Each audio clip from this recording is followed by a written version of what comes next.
Okay, rugby fans, welcome to beautiful Thompson Rugby Park, home of the Oshawa Vikings Rugby Club, and of course your Durham Lords men's and women's rugby programs. It's an awesome fall afternoon for OCAA Championship Rugby. Today we have our undefeated Durham Lords men's team versus the 4-1 Georgian Grizzlies from the Barrie area. Your Lords will be wearing the whites, and Georgian will be wearing their road blues. My name is Chris McKee, and I'll be your play-by-play commentator, and I'm joined by Eric Noyes, who will be your color commentator. Eric is a former assistant coach with the Durham Lords and has won a few medals in the last few years with them, and is now the head coach of the Trent University men's varsity team. Eric, do you have some information you want to share with us about these teams today? Absolutely, Chris. Wonderful to be here, and thanks to my colleague for the wonderful introduction there. Chris McKee is the head coach of the Durham College women's sevens team, who took home the gold medal last week, and we will be talking about that a little later on in the matchup. We have a couple of interviews coming up at halftime that we're excited to get to. Also a shout out to SJ, who's on the camera for us this afternoon. So just a little build up to the game here. These two, bit of a modern day rivalry over the last 4 years or so. So this is the third meeting in a championship game for both these squads in the last 4 years. So just on the road to get to the final here today.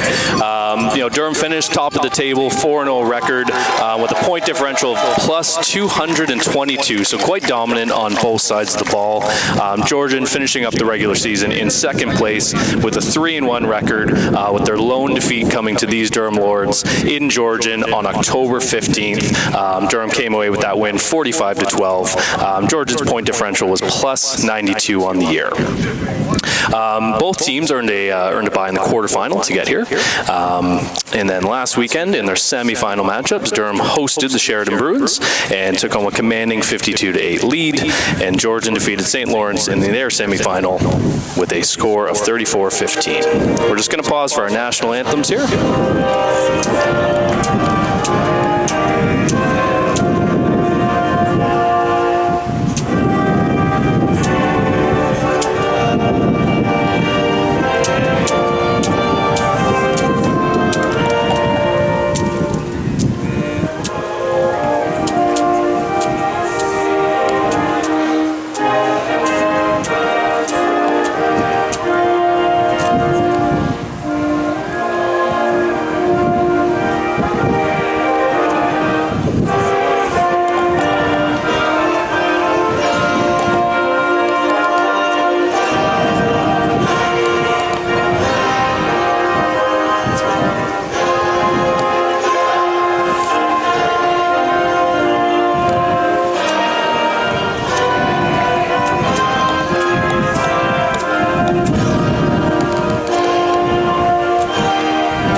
The announcement of the players of the rosters before we get into the kickoff here.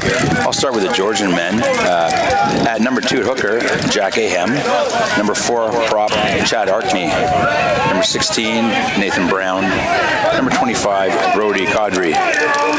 Number 19, Rahal Delpakitra.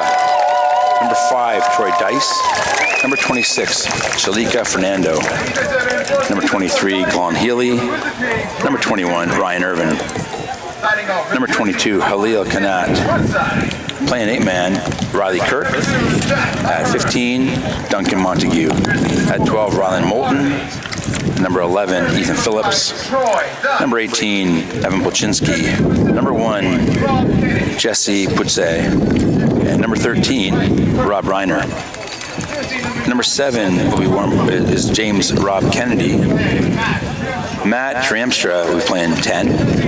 And Matthew Turco at 9 at scrum half. And at 14 will be Jacob Zajac. Okay, wonderful. Thanks, Chris. I'm going to introduce your home Durham Lords here, wearing their home white jerseys. Number 22, center Connor Barkley. Number 8, Brendan Beck. Number 18, Sebastian Bonk. Number 6, Terrell Carter. Number 9, Brock Dunn. Number 13, Josh Jasome. Number 12, Robbie Ilatis. Number 11, Tyler James. Number 15, Alex Lee. Number 2, Patrick Lynch. Number 7, Jack McIntosh. Number 21, Tyler McGuire. Number 23, Malcolm McClear McGreary. Number 4, Devin Parson. Number 3, Dylan Parson. Number 16, Aaron Ramlokin. Number 1, Mackenzie Rowley. Number 17, Owen Schuster. Number 14, Alex Shuchuk. Number 19, Brian Sabalo. Number 5, James Stockwood. Number 20, David Stralick. And number 10, Reese Watkins. So we're set to kick off, and Georgian will be kicking to Durham. The number 10.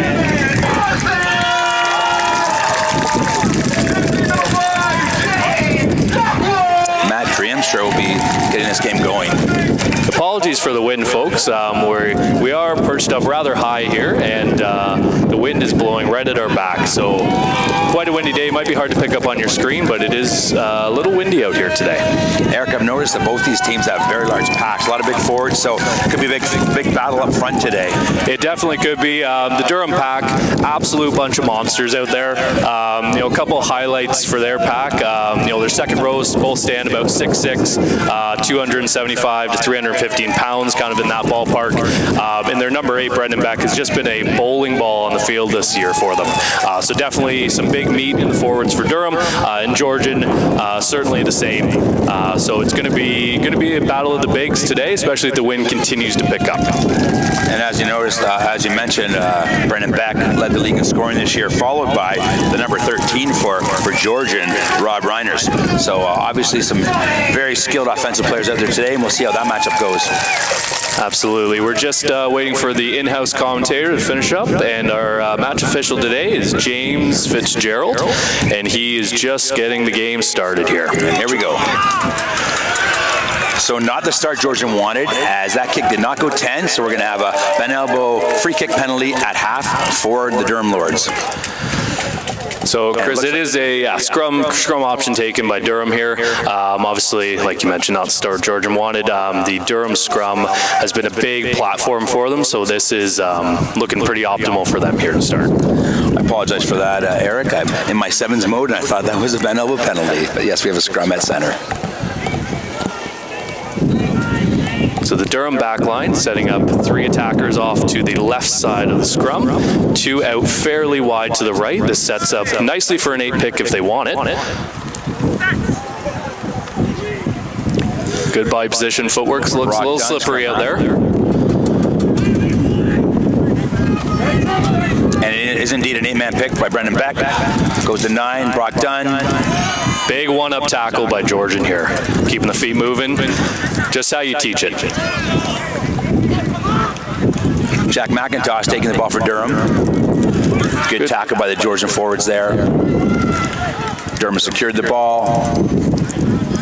Taking it on, making the gain line. Continuing to the left.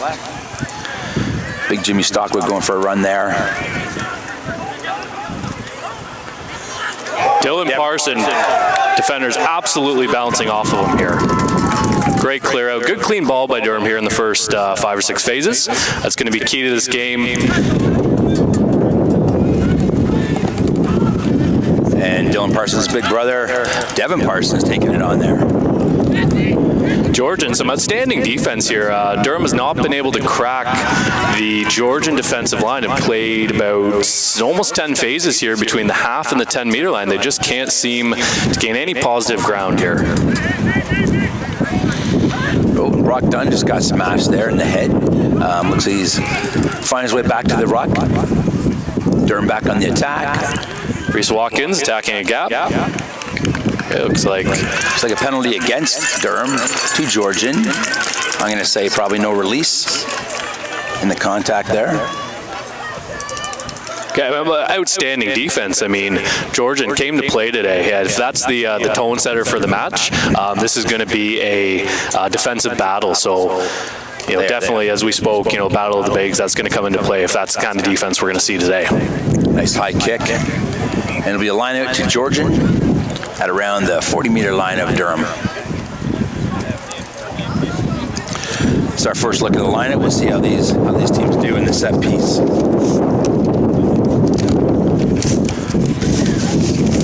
full lineup for Georgian.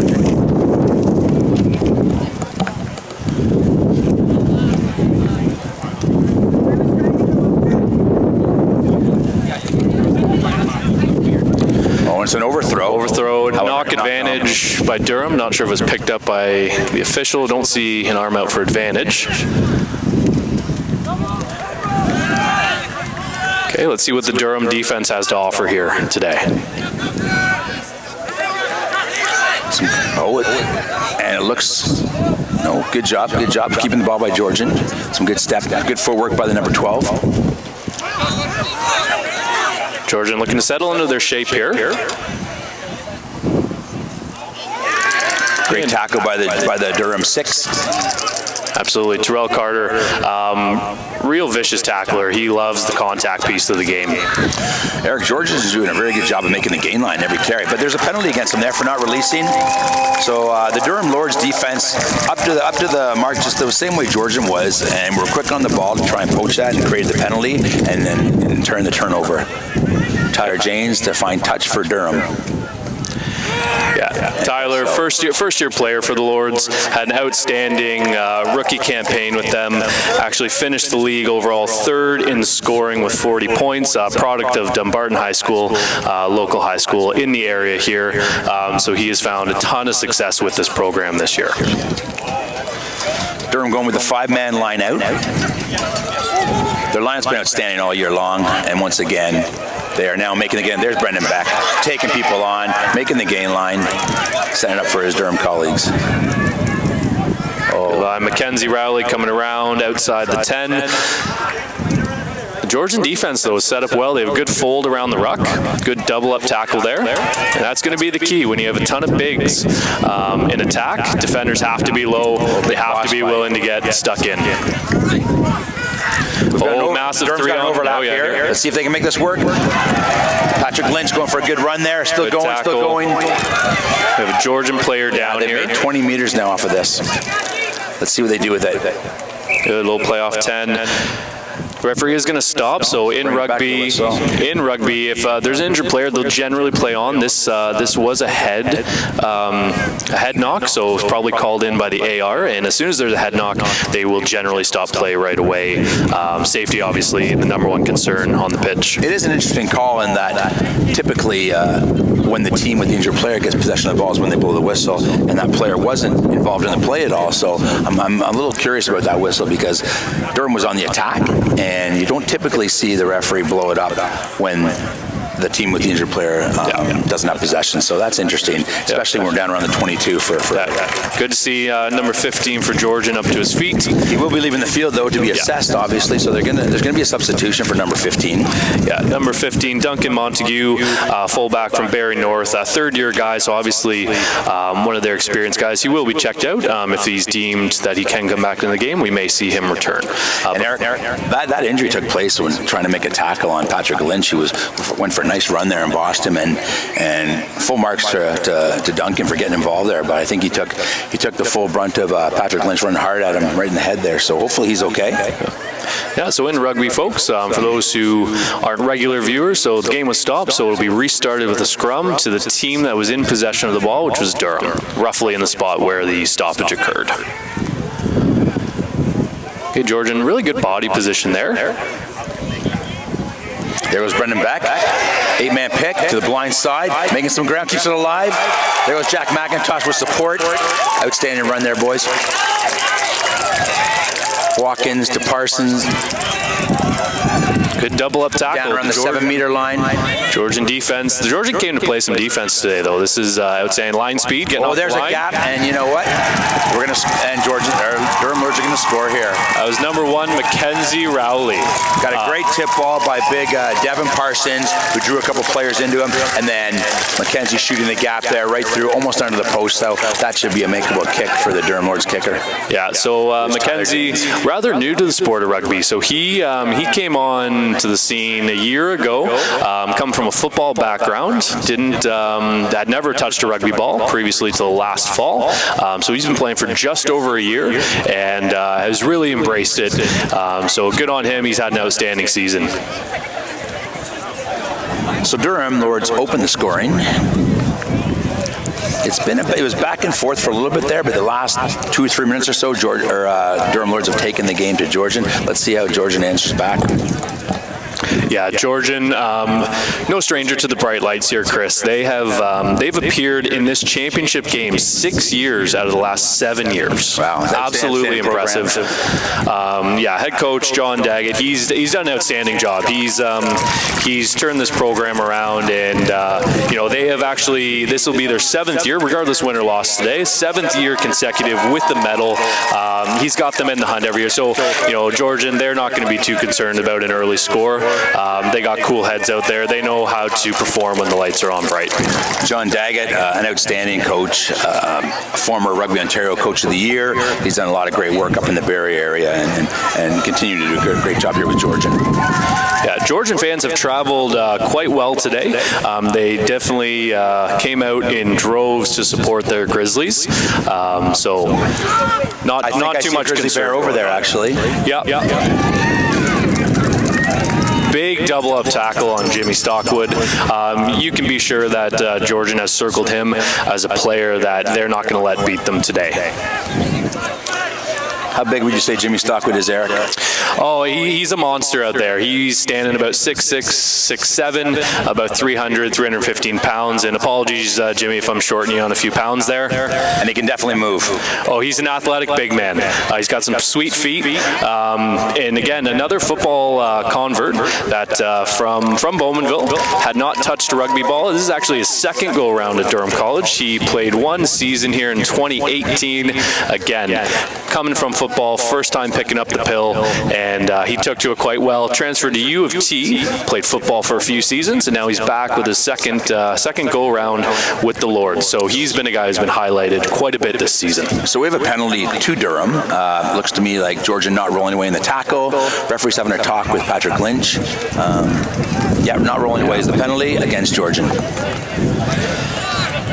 Yeah, the officials today in a game like this, they know that they want to let the boys play, and they just want to make sure it's a clean game. So they are going to monitor the breakdown closely. A good team of 3 here today, experienced officials. So they're going to monitor that breakdown closely. Tyler James finds about 25 meters down the sideline off this penalty kick, and now it looks like we're going with a 6-man line out for Durham Lords. Looks like a 5-man line out there, Chris. Listen, math's not my number one subject. No, I know, it's okay. Good throw by Patrick Lynch. Good take by Jack McIntosh. Set a bit of a maul. Brendan Beck trying to go for a run. Here we go. Once again, some outstanding tackling by the Georgian Grizzlies. They're here to play, but break through a bit. Big Dylan Parsons taking that on. See what we have going in the back line here. Looking for some space. Looks like Robbie Iliadis.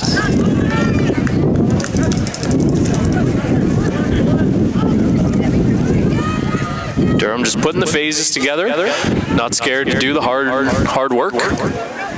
And with 2 teams as good as these two, you're not going to get just a one phase, run down the field and score a try. It's going to be phase after phase after phase. You've got to break down the defense and find some cracks to go through, and that's what Durham's working on right now. Yeah, and that's what you want in a game like this. We don't want this to be a track meet and a basketball scoreline. We want this to be well-earned victory today. Oh, they'll chip through by Brock Dunn.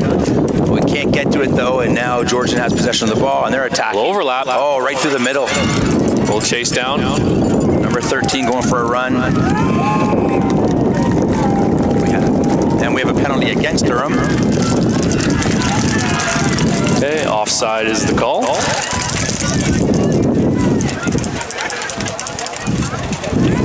Looks to me like what happened there was the Georgian player kicked the ball, it hit the Durham player, and then another Durham player in front of that ball played the ball. So an unfortunate penalty, almost unlucky. Incidental and unlucky. Yeah, unlucky. It wasn't like he played the ball on purpose, but he was there, and that's the call. Yeah, the letter of the law.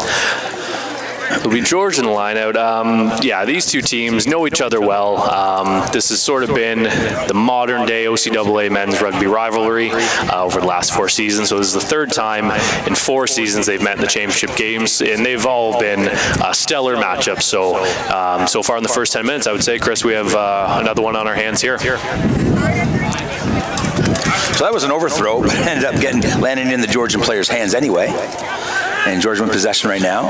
A little mishandle there. Wasn't exactly what they were looking for there, but they still have possession of the ball though. Drop ball, but didn't go forward.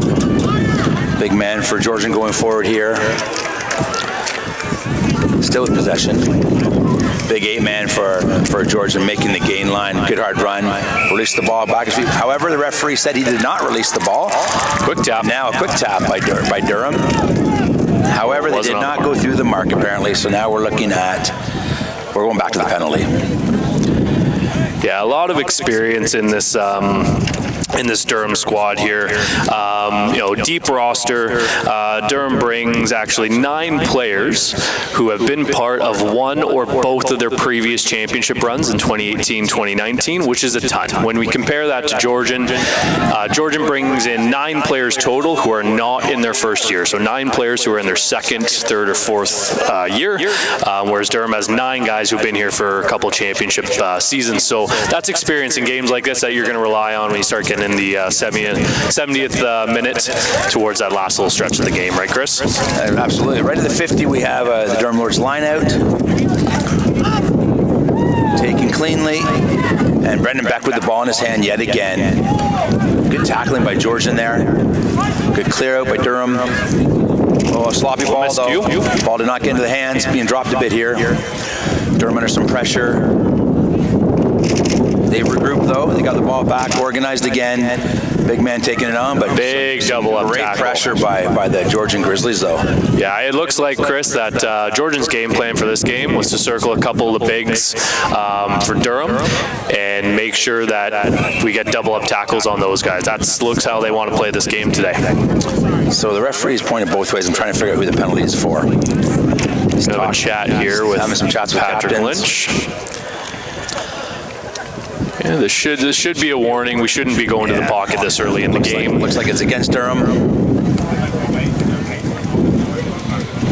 May have been a side entry of the ruck there. Looked like the one Durham player came and cleared a guy out from the side. So in rugby, folks, when it starts getting into this area of the field, just around the 22, when you start getting inside the 22, anything to slow down the ball, to break down defensively, the ref is not going to look fondly on that, and you'll be penalized pretty quick, either hands in or offside. So around the breakdown, it looks like the referees have prioritized the breakdown today.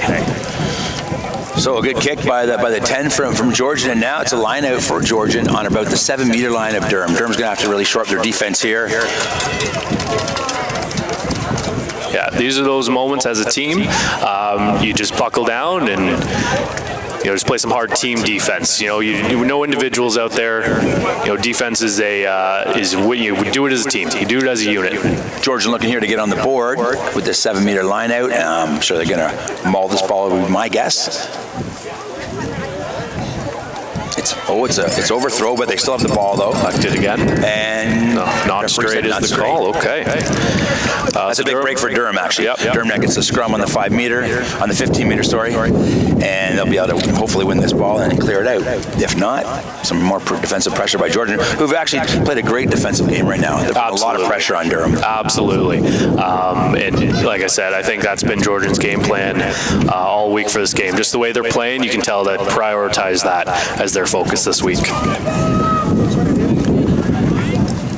Georgian marking up, so Durham has a couple of kick options directly behind the scrum, it looks like. Tyler Drain just set up to kick this ball.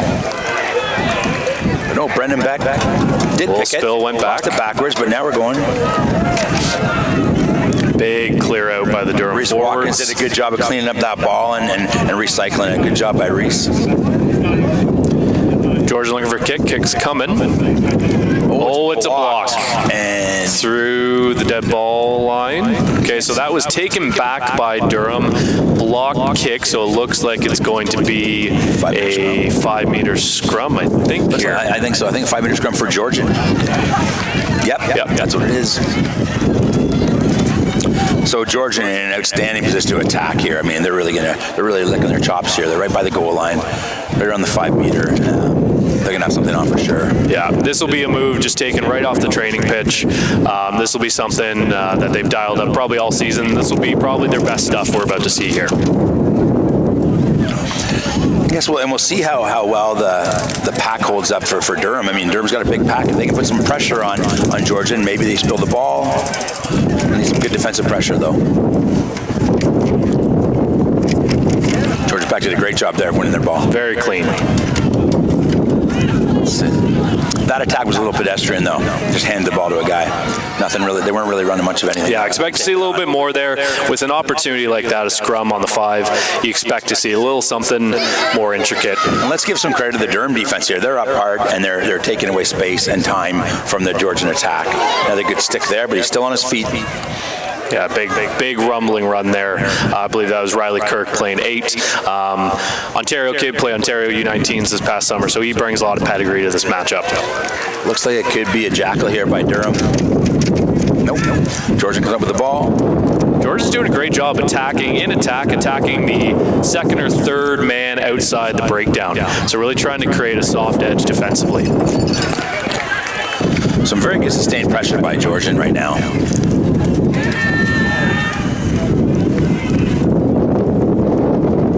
10, keeping that ball on his own. Really simple attack from Georgian here. A lot of just one-up carries. Yeah, they're not really moving their feet much. They're just running into people for the most part. Yeah. Durham's making the tackles, but Georgian are hard runners, and they're making the gain line, so you can't ask for much more than that, but you like to see a little bit more creativity out there. Yeah. But hey, as they say, if it ain't broke, don't break it. Is that what they say? That's what I say. What, we got held up? I think it's held up. Okay, held up. Yep. Not be a goal line dropout. But you got to admire, Georgian playing simple rugby, but they're doing it really well right now. Hard carries, held up, so we should see. Georgian will get this ball back on the goal line. Yeah, it should be a goal line dropout. Now this ball has to travel 5 meters from the goal line.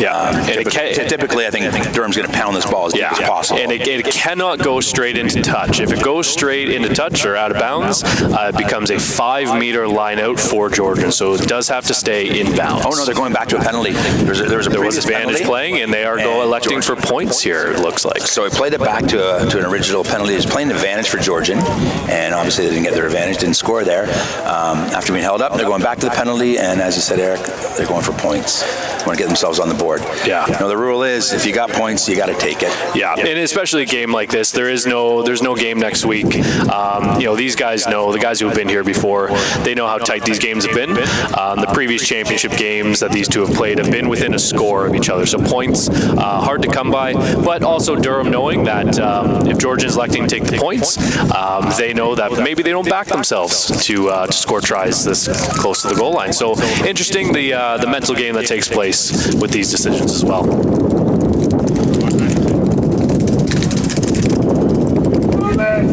Kick is up. And Georgian's on the board. Score is now 7-3 in favor of the Durham Lords.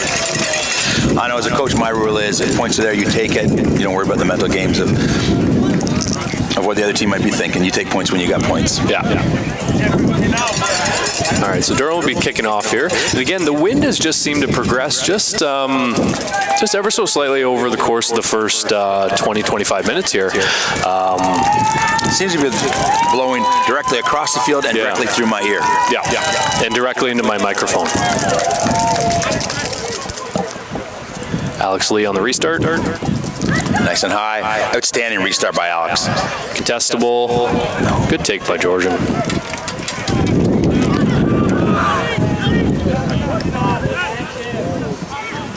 Oh, messy. And knocked on by Georgian. Great defensive pressure by the Lords there. They actually forced the knock on with their defensive pressure and their line speed. Yeah. Pressure creates mistakes, Chris, as we know. So Durham now, all of a sudden, with a good look here. They're around the 25-meter line, looking to attack here. Looks like they've got all their backs to the right. We got Tyler James, a blind winger, lined up directly behind the scrum, so he could go. He could go blind. I would think they're going to attack to the right, to the open side, though. Wonderful crowd here today. Hard to pick up on your screens, but quite a obviously Durham heavy crowd, but very, very good crowd here today, which you like to see. The bounce back from COVID's been tough for everyone, so good to see everyone out enjoying a day of Josh rugby. Dusome, big run down the middle, taking that ball from Tyler Jane. Tip ball to Brendan Beck. Good tackle. The gap. Making the gain line, though, that's important. Tyler Play off 10.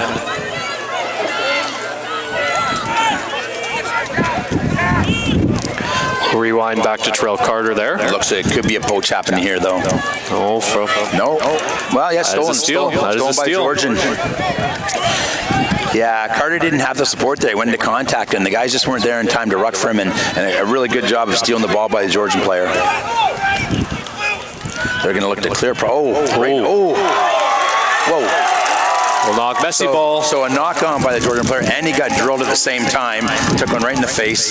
Can't be happy about that. No, he got hit with the ball and a player, so double up in the face is never good. But look at defensive pressure by Georgian here. Tyler James, an outstanding runner, taking men on here, making the ground. Stiff, my goodness. And he is almost into score. He's ready to go. He balled it. Knocked forward at the goal line. We've got a Lord's player down. Does look like a lot of big contact in those phases there. Yeah. Tyler James with a great run. He ran from almost the 22 all the way to the goal line, straight armed a couple guys, and just as he was trying to get across the line and touch it down, he unfortunately knocked the ball on. Yeah, those few phases before the ball made it out wide was big on big. So big James Stockwood down here for Durham. They don't want to lose him. Yeah, no, wouldn't want to lose him. Obviously, he's a big presence for them in set piece, but also in open play. So could just need just a little treatment for a stinger there. If I can just throw a shout out to the ARs today. I don't know if we've announced them yet, but Brendan Chapman and Bob Mavro have done a lot of high school rugby.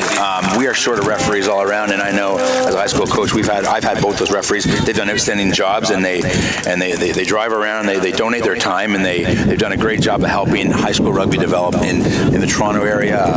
Bob comes all the way from Burlington and referees games, so a shout out to those guys. They've done an outstanding job for rugby in the area. So it looks like James Stockwood staying in the game here. Georgian scrum on the Georgian 5-meter line. So probably going to look to see an exit kick within a phase or two, I would imagine.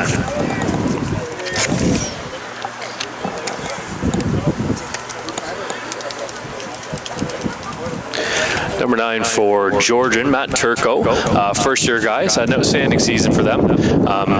As you know, Chris, your number 9 needs to be a steady Eddie, someone who knows the game and you can really rely on. So they're running out of their end, and a great run. Oh, a little spill forward. I was going to say a great run by the number 12. Then in a hard tackle, he knocked the ball forward. Durham's now got the ball back, and we're going to play that knock on, no advantage to Durham. But interesting enough, they did not kick for touch there. They ran out of their end zone, and a good 20-meter run by the 12 before he got hit. Yeah, physical matchup here. This is, the second or third time we've had a little brief stoppage for some bodies slow to get up. So looks like the Georgian 12, Rylan Moulton, is a pretty short, stocky guy, hard runner. Looks like he's hard to handle. He makes some good ground there. An absolutely terrific mullet. So that's got to count for something. He does have a good mullet. I will give him lots of credit for that. There's a couple mullets out there today. Yeah, some real good ones too. I would say mullet for Durham College probably goes to Jack McIntosh. He's been sporting that thing for a few years. Really mature mullet, that one is. He's got a stash to go with it too. So. Absolutely. So he's looks like probably a 45-year-old out there. Yeah.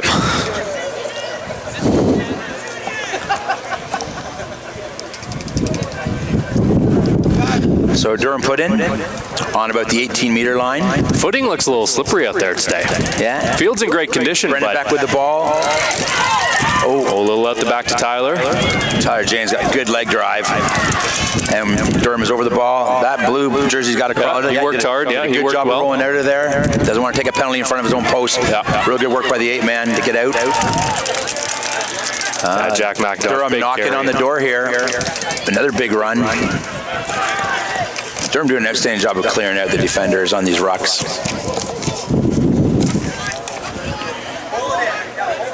This is where the bigs are going to go to work here. There's about 8 of them there waiting for this ball. Yeah. Oh, Georgian turnover, looks like. It's hard to tell what's going on in that big pile up. Yeah, it looks like Georgian has the ball. They're digging it out now. Digging the ball out. Must have been a knock on. And now a penalty. Penalty in from the side. Against Durham. Hey, Georgian, we got full marks to them, just going and getting stuck in on that breakdown and coming out with the ball. If you're going to get stuck in there and stick your head in, you've got to make sure you come out with the ball. The Durham player looks like Brendan Beck on the bottom of that pile. About 9 players there. Came out a little bit shaken, but holding his shoulder a bit. But I think he'll be good to go. Tough character. Yeah, like we said a couple times, Brendan Beck, league leader in points this season with 53, led the league as well. Durham had an additional 3 players appear in the top 10 of scoring this year. Tyler Janes finished 3rd with 40 points. Jack McIntosh with the mullet finished 5th with 27, and Alex Lee 9th with 24. So Georgian liner right at the 22. They'll be looking to exit their 22 area. Oh, short ball. Stolen by Durham. Oh. Little knock. They got an initial knock by Georgian. Knocked down by Georgian first, then knocked down by Durham after they stole the ball. So it'll be a Durham scrum right at the 22. So good attacking platform here.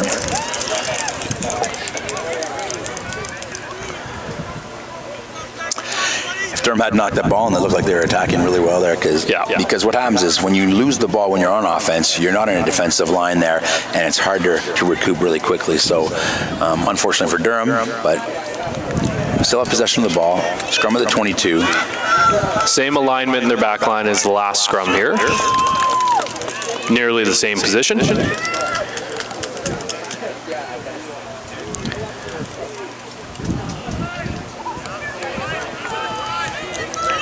And a bit of a drive on. The scrum has been fairly even. Josh Tassom to the gap offload. Robbie Eliadis with a nice run down to about the 7-meter line now.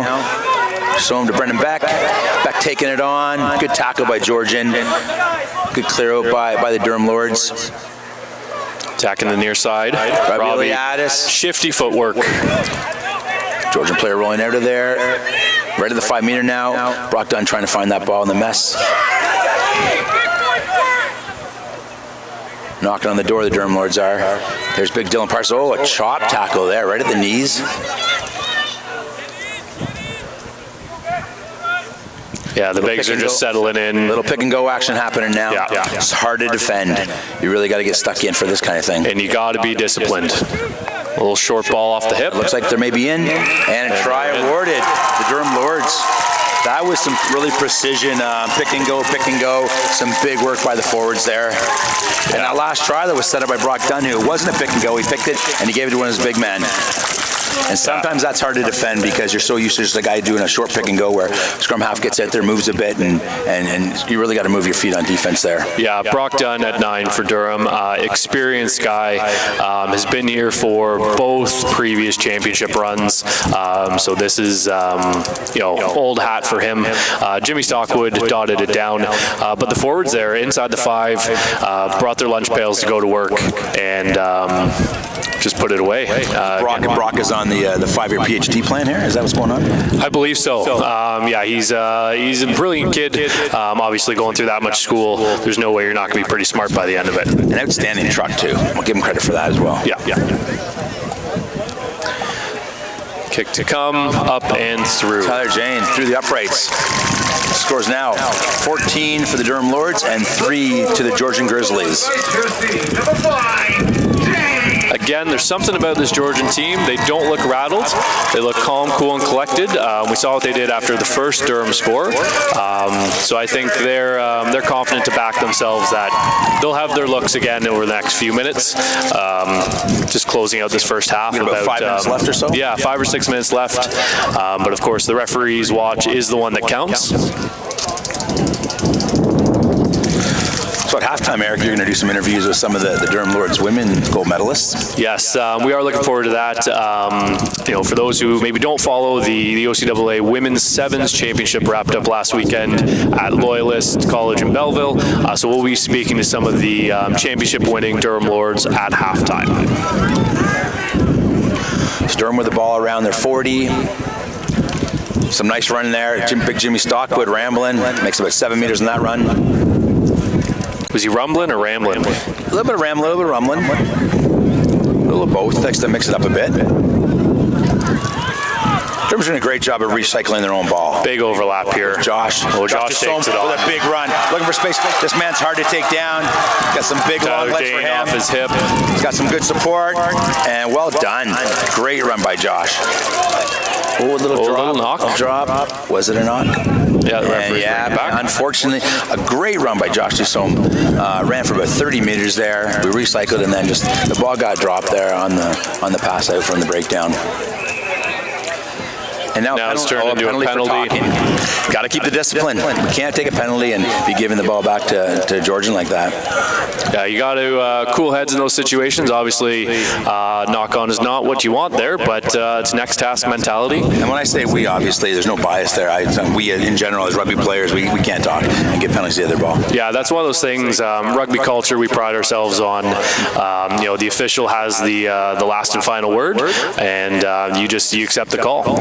He's there for a reason, and the AR is there for a reason. They're there to do a job, and you trust that they're doing their job.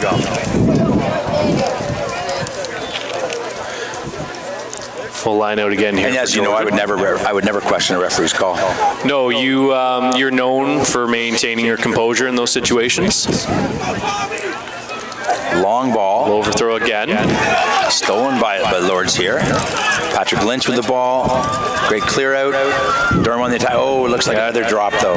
Oh, but a penalty against Georgian there. So Durham got away with one there. They knocked the ball on, but there's already an advantage going for a penalty. Yeah, there's actually, penalty here. So Georgian had hands in. The 9 had not actually pulled the ball out. Georgian hands in.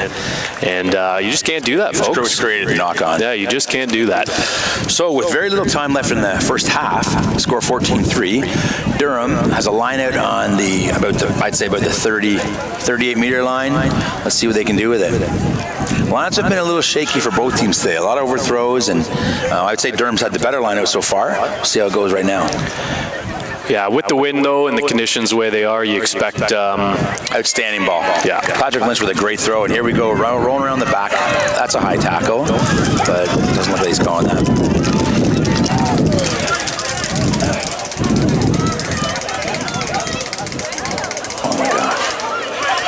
Well, turnover by Durham, and the ball went to nobody there. Some miscommunication in the back line between the 10 and 12. Georgia now has the ball on their own 40. They're going to want to get out of this end. Kick coming. And big leg by the 10 for Georgian. Straight out, though. That is a beautiful kick. Landed right on the line. Yeah, I think nicely for the Georgian team. Planned or unplanned, it did in fact land on the line. So good kick by number 10 from Georgian, Matt Treemstra. So a local Barrie boy from Barrie North. Yeah, listed as a second rower on our our roster. He's a tall looking. He's a big unit. Big drink of water, as they say. Good line out by Durham there. Let's see what they do with it. Goes Brennan Beck on his horse yet again. He's getting a lot of carries. And the Georgian player is not getting out of there. Referee's giving him a lot of latitude to crawl away. He did not roll away quickly at all. Really slowing the ball down. Georgian still playing some stout defense here. They're forcing Durham to be a little sloppy here with all their pressure. Yeah, absolutely. And some real good tackles, one up. Yeah, bit of an overlap here. If they can use it, it's on. Dylan Parsons taking on 3 tacklers there and still rambling. Makes about 7 meters on that carry. Well done. Kicks on. Foot. That is an excellent kick by Reese Watkins. Puts that ball behind the fullback. Outstanding kick by Reese. If it sits up, carried in by the fullback or by the winger for Georgian. Now, if Durham can pin him down here, it'd be a great position for them. Great tackle by the 7. And the call is a knock on by Georgian. No advantage of Durham. So it is a scrum to Durham. What an outstanding play by Reese Watkins. Saw no one home, put the ball over his head, put him under all kinds of pressure, and now Durham ends up with the ball inside the 22 with very little time left in the half. Let's see what they can do with it. Yeah, another stoppage for a Georgian player down here. The physicality of this game is is quite high, I would say. At the end of a long season, bodies are a little banged, but yeah, quite a physical matchup here today.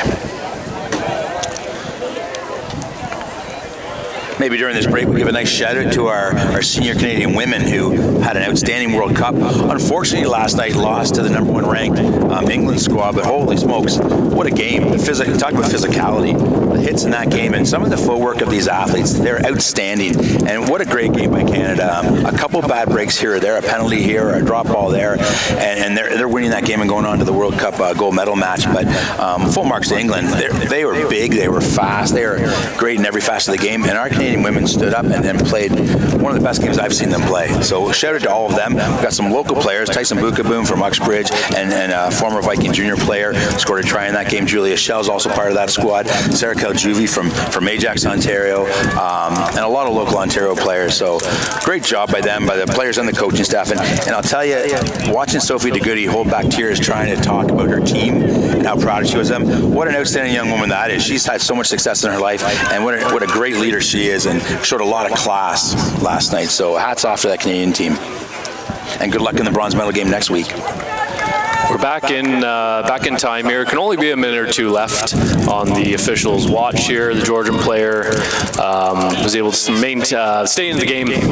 Josh Dusome with the ball, looking for a big run again. Oh, Josh Dusome, can he score? Josh Dusome, what a run. A 22-meter run on his own, took a tight ball from Reese Watkins, cut through the defense, broke about 4 tackles, got across the line right at the end of the half. That's a great way for Durham Lords to finish this half. What a statement that was. He's a big body, he's hard to stop, he's fast and he's big, and a lot of skill there. Yeah, he's hard to handle. He's another guy who's played some high-level rugby through his junior days, coming up playing some Ontario Sevens. And just an outstanding, mind for the game and awareness of space. So good on him for getting and dotting that one down just before half here. Tyler Janes with the kick to come. The Georgian 10, who I think might be the captain, having a word with the AR, there's something that they didn't like about that. I don't know what it was. I didn't see anything, but you obviously saw something. Asked the touch judge, the AR, to have a look at that and maybe have a word with the head referee.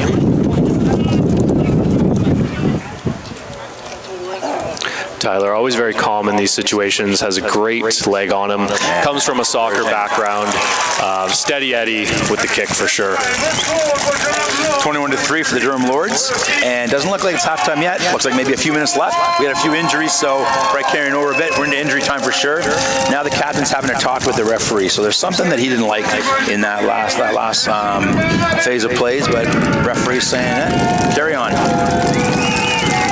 Yeah, in these situations, I think we've all been on that receiving end where the game is just not going your way. And I think the best thing you do in this situation is just next task mentality, and just look ahead to this restart.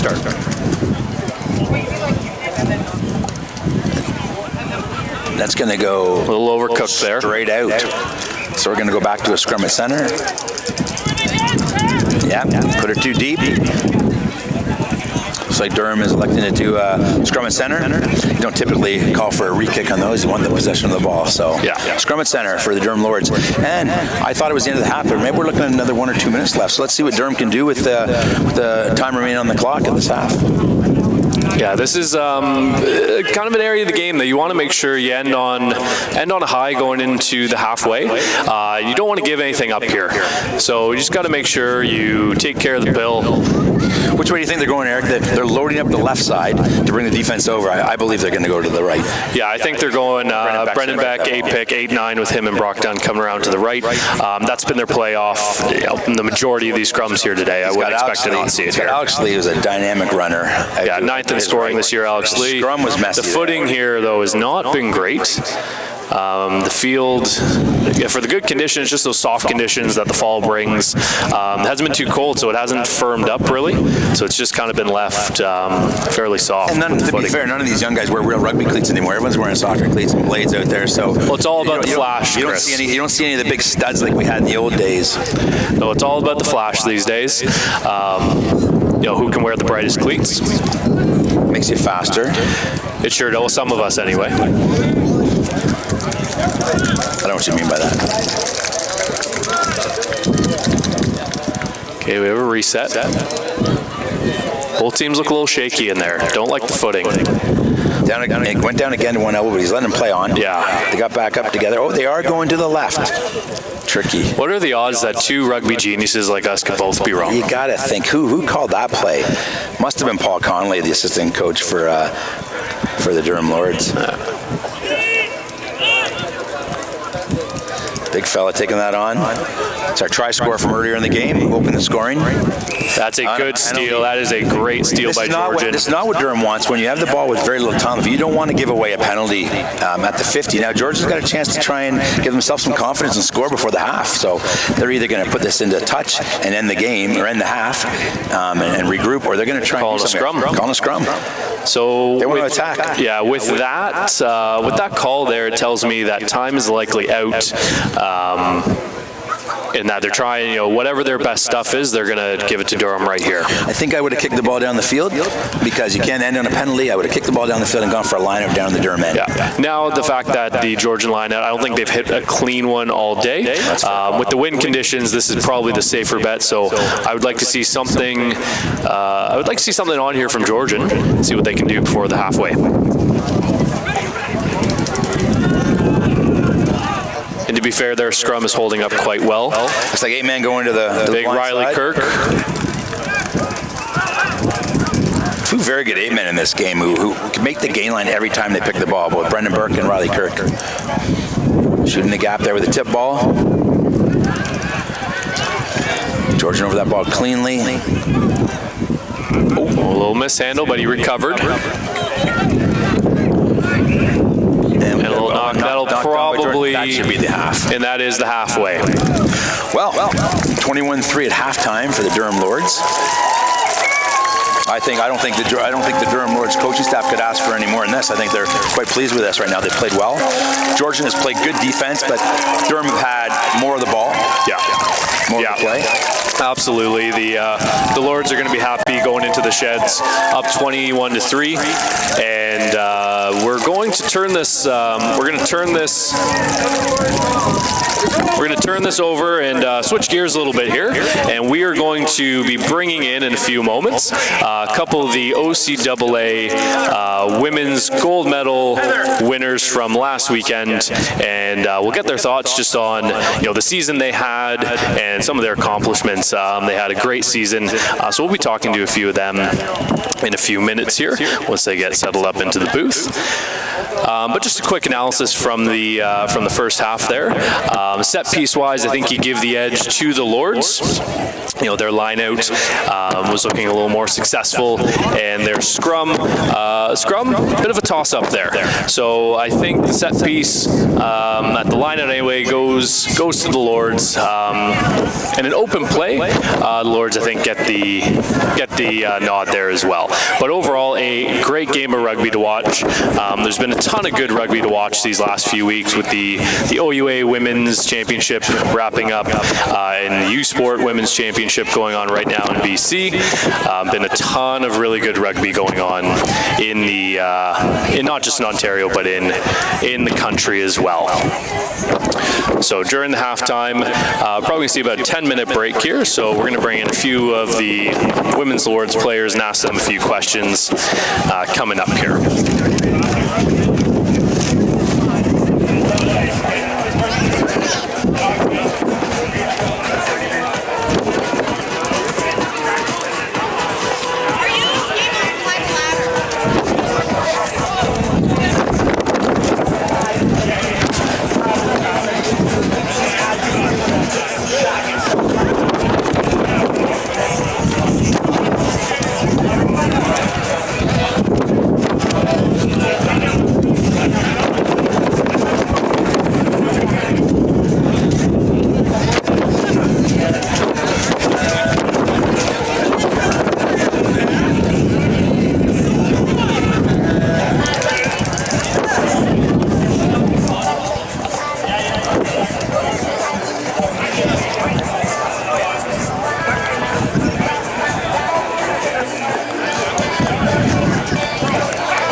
Okay.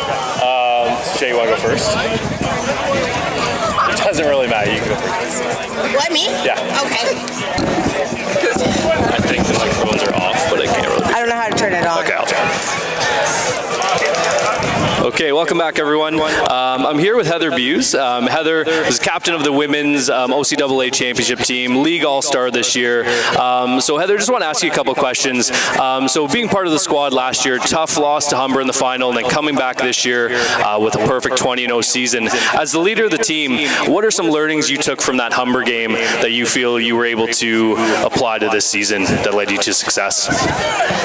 I think our biggest change was just our mentality going into the weekend. We made sure to keep it really light and loose, but make sure the work rate was up and the intensity was there, because I think a lot of our downfall last season was just our mental state going into the game. So this year we really focused on creating a good atmosphere and getting the work ethic up throughout the whole season. Wonderful. Like I said, 20-0 is an impressive feat. First championship in school history. What's that mean to know that you made some history last weekend? First championship on the women's side of rugby in school history. What does that mean to you and your teammates as well?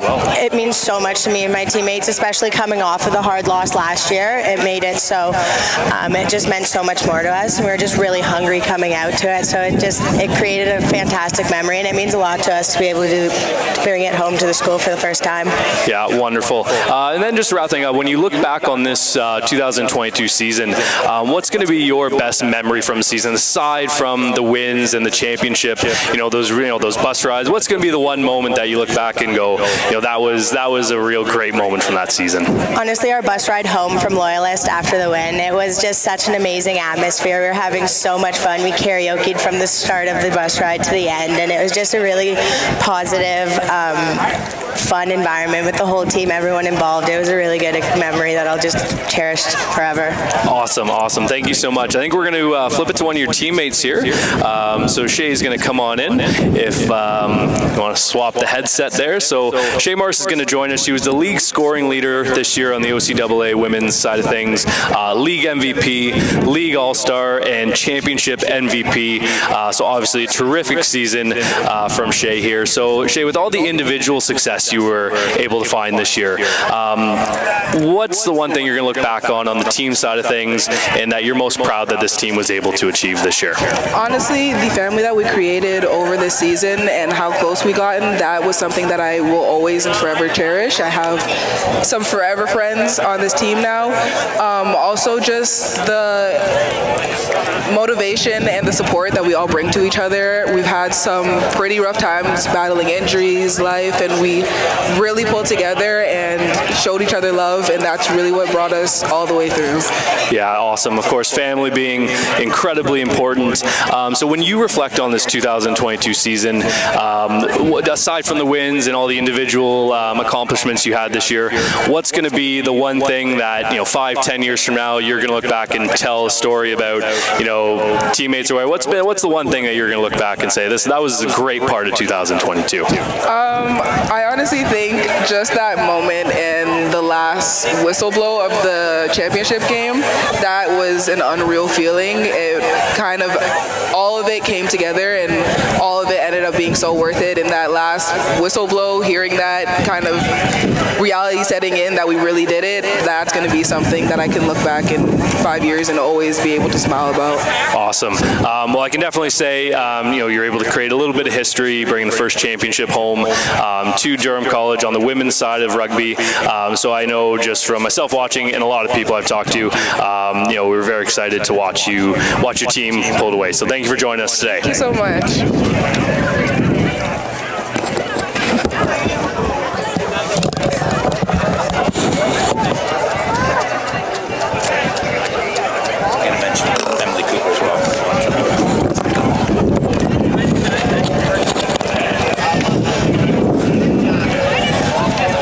Okay, Eric, great job with the interviews there.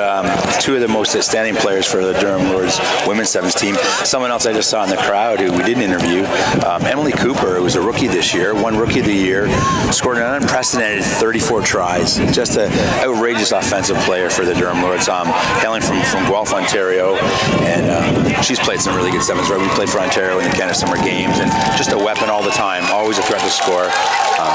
We didn't get her up here on the roof to interview her. I think she's kind of happy about not having to get on the roof for an interview, though. Yeah. I don't know how the other girls felt about that.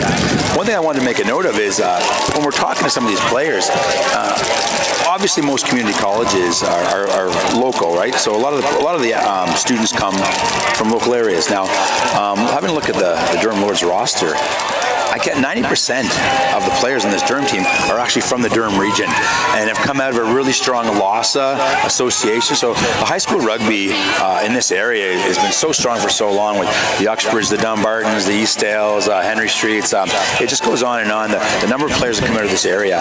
And Barrie as well. The numbers aren't quite the same. About 50% of the Georgian players are from the Barrie area, but Barrie's been known for rugby in high school and in their club. They have an outstanding club in Barrie as well. It's a tribute to the coaches and the commitment from the local areas that put these athletes into these programs. So hats off to them, both the Barrie Rugby Club and the Oshawa Vikings Club, who really developed a lot of players. So just getting underway for the second half here. Durham kicking off right to left on your screen to Georgian. So Chris, what do you think the Lords would have talked about at halftime there? I would think they would have said, just stay the course, keep doing what you're doing, don't get crazy, don't start winging the ball around, keep it tight, keep it under control, keep making our tackles, and don't wing it around. What we don't want is turnovers. We want to keep control of the ball. Ball in hand is always better. And looks like a sloppy ball handling there. It has gone backwards. Some good defensive pressure by Durham here. Georgian still, big up hit. That looks like a high tackle there. Durham player got too high on the 10 from Georgian, and obviously the referee made the good call there with the high tackle. Got to keep him down.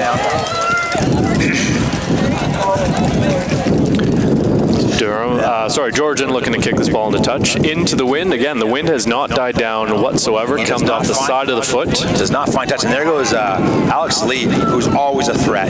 Just an outstanding runner, moving that ball to Tyler Jane, another threat. And you know what? Tyler Jane might go through this. Oh, great tackle by the defenders, but when you don't find touch, a bit of a knock. You don't find touch on a penalty. It's tough because obviously Durham turned that back 30 meters back, right to where the mark was. However, they knocked it on, and Georgia got the ball back. Yeah, not sure what happened here. Durham got knocked the ball on when they got the tackle there, and Georgia was able to steal that ball back, and they found touch this time. Okay. It will be a Durham line out around Durham's 45-meter line. So it is hard to tell. The wind is kind of swirling a bit. It's kind of headed into the northeast corner of the field. So if that is in fact the case, it means that Georgian has the wind at their back, heading into their left corner of the field. Yeah, the wind at this field is never really an advantage or disadvantage. It kind of goes across the field, so both teams play the same way. But that looks like a knock on by. Yeah, a little bit of a knock there by Brock Dunn. I'm not a big fan of the tapping the ball off the top. I feel it puts your 9 under pressure, and if it's not a good ball, it's an easy drop. I like to bring that ball down. Always have the threat to drive. When you're tapping off the top, you got defenders at the back of the line just teeing off on people. So I'd always like to have that threat for the drive. Keeps your defenders honest. Okay, Georgian scrum. They've had a pretty stable platform this whole game. We just haven't seen their backs really be a threat to attack here.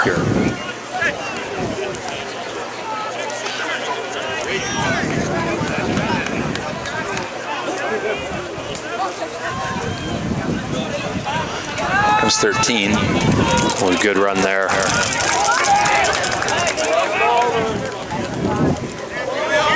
So Rob Reiner is the 13, who, as we said earlier, was second in scoring in the OCAA. We haven't seen him run with the ball that much. I think if I'm Georgian, I'm saying let's get the ball into his hands. He's our big attacker, and he did a good run right there.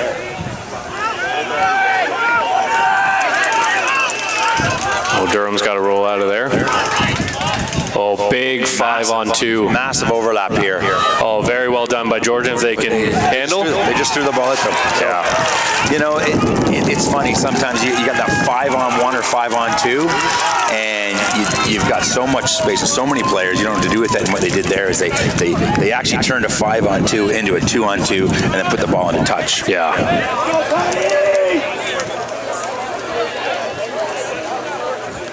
Yeah, coming out from the break, it does look like the Durham lineup is unchanged. It looks like there's a few new players in the Georgian. Pack number 21 has come on here for Georgian.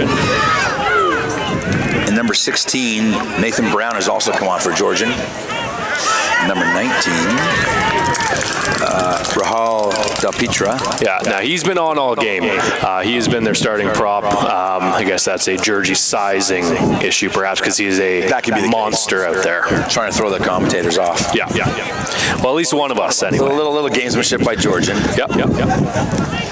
Oh, a nice Great tip on Dev Parsons. But it could be a outstanding clear out by Lords there. I thought that was a 3-on-1. Tyler James backs himself down the sideline, gets an offload to Alex Lee. And wow, that was some outstanding rugby. I'm going to say it. Holy Mackinac, what a try. So the Holy Mackinac count is at 1 for the day. I mean, if you're going to use it on a day like this, you have to use it on a try like some that. Outstanding. Oh, it looks like the referee's going to ask the touch judge, the assistant referee, if there was a forward pass there. I don't believe there was, but we'll see. Oh, he's probably just shoring it up just to get an opinion, make sure that they saw it the same way. So, and they did. Outstanding runs by Tyler James, by Alex Lee, and then the offload to Josh DeSome to finish that. And great support. And these guys are hard to handle. They're fast, they're big, hard runners, they're powerful runners, and they run really good lines, really good angles. Yeah, 3 guys who have played quite a bit of high-level rugby throughout their junior days, connecting on a, if we may use the term, tic-tac-toe, to dot it down just about under the sticks. 3 local boys, both Tyler and Alex, played their high school rugby at Dumbarton, and an outstanding program there. And Josh out of Eastdale, another outstanding program that's local, and all 3 of them played for Ontario at age grade levels. So obviously we mentioned at the end of the first half the way that Durham would want to end the first half, and I think it goes without saying this is the way they'd want to open the second half. Kick is up and through once again. So that is 4 for 4 on conversions for Tyler today. Eric, did you know that Brendan Beck is the second most famous guy in his family? I did know that, but if you'd like to fill us in, I'm sure our listeners would love to know who his younger brother is. His younger brother drafted in the second round by the Montreal Canadiens. I feel sorry for him for that, but I'm glad he got drafted in the NHL. Take by Patrick Lynch. Patrick Lynch, outstanding player that he's turned into. The blue player needs to roll away there. He's laying there for a long time, killing that ball, and didn't get penalized, but a stricter referee would have penalized him on that. Didn't make much effort to get out of there. A little tip ball again. I don't know that Reese Watkins, the fly half for Oshawa, wanted that tip ball by a forward. Yeah, I don't think he was expecting it to come there. That's a tough matchup for Reese. Oh, play on, says the ref. There goes Josh DeSome on his horse again, going for a run. Good tackle by the 8-man from Georgian. There's Tyler James taking on a man and boshing him to the ground. So aggressive, Tyler, when he runs. It's powerful. Yeah, he runs like he's got a bit of a chip on his shoulder. Could be the haircut. Outstanding haircut. Pulling it out the back. Oh, we've got a physio in the middle of the field. Yeah, there's a bit of a rigmarole happening in the middle of the park here. We got physios running around, almost getting hit by pull passes. Yeah, it's a bit of pandemonium happening here, folks. It looks like I think the Lords knocked on the ball there too. Yeah. So we got to stop it as a scrum to Georgian. Yeah. That happened in the Canada game last night as well, where as England was running down the field, there was two physios running across the field to get it out of the way. So just talking about Patrick Lynch, captain of this Durham Lords team, has been part of this program since their exhibition season in 2017. So he has been part of this program literally since day one of this program, from O'Neill CVI right down the road here, and he has turned into an outstanding rugby player. He's bought in and, you know, captaining this team. So outstanding leadership, obviously. The season they've had and the game they're having today all runs through him.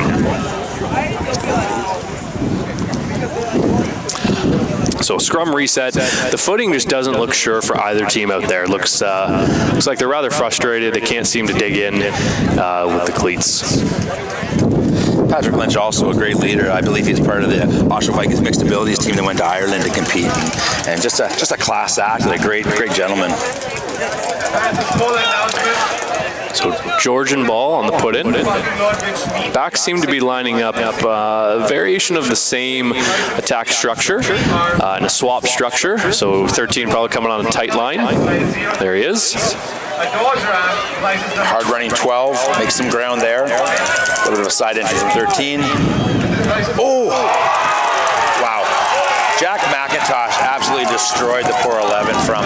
He got a ball at the last second and earns a penalty. Cut him in half and created the turnover penalty. So Jack McIntosh is the Durham Lords Iron Man. So he has been part of this program for 3 seasons. He has never come off the field. And he's so fired up right now. When you make a tackle like that, it fires you, but fires your teammates up, and you can just see the energy pumping out of him. Interesting kick by Tyler James as he bounces that one. Yeah, going with the grubber approach. Bold move, as we say. Changing things up a bit. But let's go back, though. The pressure from McIntosh on the 11. The 11 got the ball, and just as he caught it, he got cut in half. Like just a face full of mullet coming at you. No one likes that. Exactly.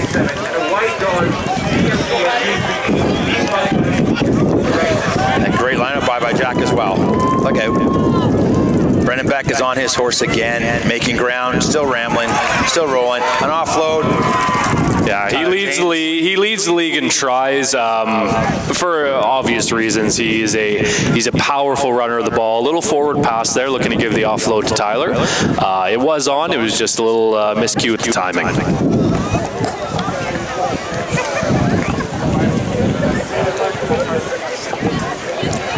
We've spoken about John Daggett, head coach for Georgian. We haven't really mentioned the Durham Lords coach now, which is outstanding.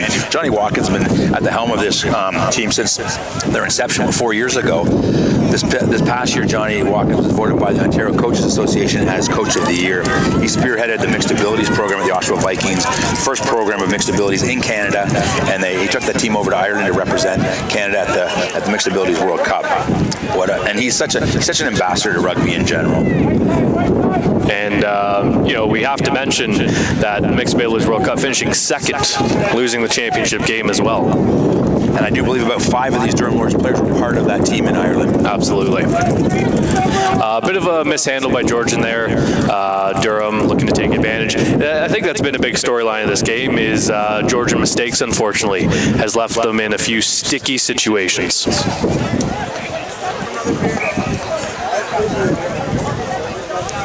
Assistant coaches for the Durham Lords, Paul Connolly, who is no stranger to high-level rugby, coached at Oxford Secondary School for a long time, coached with Ontario, former director of high performance for Rugby Ontario, and is also the senior men's head coach for the Oshawa Vikings. Barry Webster, his right-hand man at Uxbridge, and father to Brock Webster, who is playing for the Canadian senior men. Both bring a wealth of knowledge to the rugby field, and are great additions to the coaching staff here at Durham. Yeah, certainly an upgrade over the previous coaches who were there. I think the one coach, Mike Craig, did a great job in his tenure as assistant coach. The other guy, Eric Noyes, he was there. Yeah. Durham scrum here. We do have a change in the back line. Looks like Robbie Eliadis is out and Connor Barkley is in jersey number, I believe 22. Brennan back with the ball, going to the right, blind side. Hard to stop. Makes a good 7 to 10 meters there. Durham recycles the ball, brought down into the hands of Reese Watkins to another big forward who makes the game line yet again. Durham's done such a good job of making the gain line for every carry. Now that jersey's a little bit white. Is that Connor Barkley? That's there? Connor Barkley going for a run. The bright white jersey, not been dirty yet. He just ran for about 15 meters. Big impact sub. Finisher. Yeah, huge. Durham on the 5-meter line of Georgian. Yeah, and the big man just going to work again. Bring your lunch pails.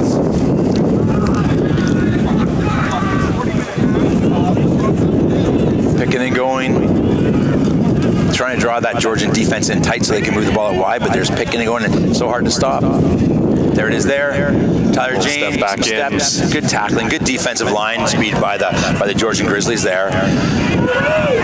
Looks like Durham just need to settle themselves in here again. They've lost their way. They've gotten a little squirrely. Just need to settle in their pattern again. Doing some dancing there. They still have the ball. They've lost about 10 meters. And credit Georgian for great line speed and defensive pressure there on their goal line. Oh, good movement by Dylan Parson. Oh, back inside ball's on, knock on, Georgian advantage. Doesn't look like it's going to come back to the scrum. So Connor Barkley coming in the game, impact sub, good first touch on the ball for him. Product of Brooklyn High School. Again, a football convert, new to rugby. Just really got his hands on a rugby ball a little bit in high school, but was part of the Durham Lords program last year, and his growth and development and trajectory has been absolutely outstanding over the past year.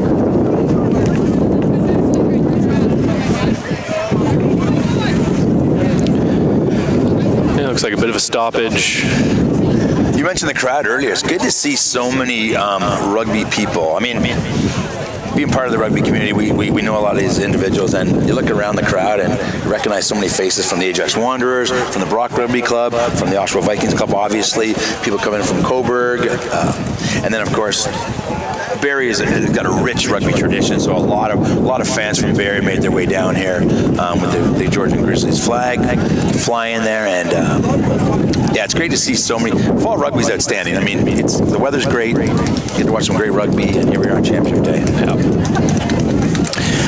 So just a bit of a stoppage there. Looks like one of the Durham players getting a little treatment. Again, like I said, physical battle. You know, at the end of a season, body's a little banged up. These are the days that, sometimes the healthier team prevails. So it is Georgian put in back up. They're just in between, about halfway in between their 22 and their 5-meter.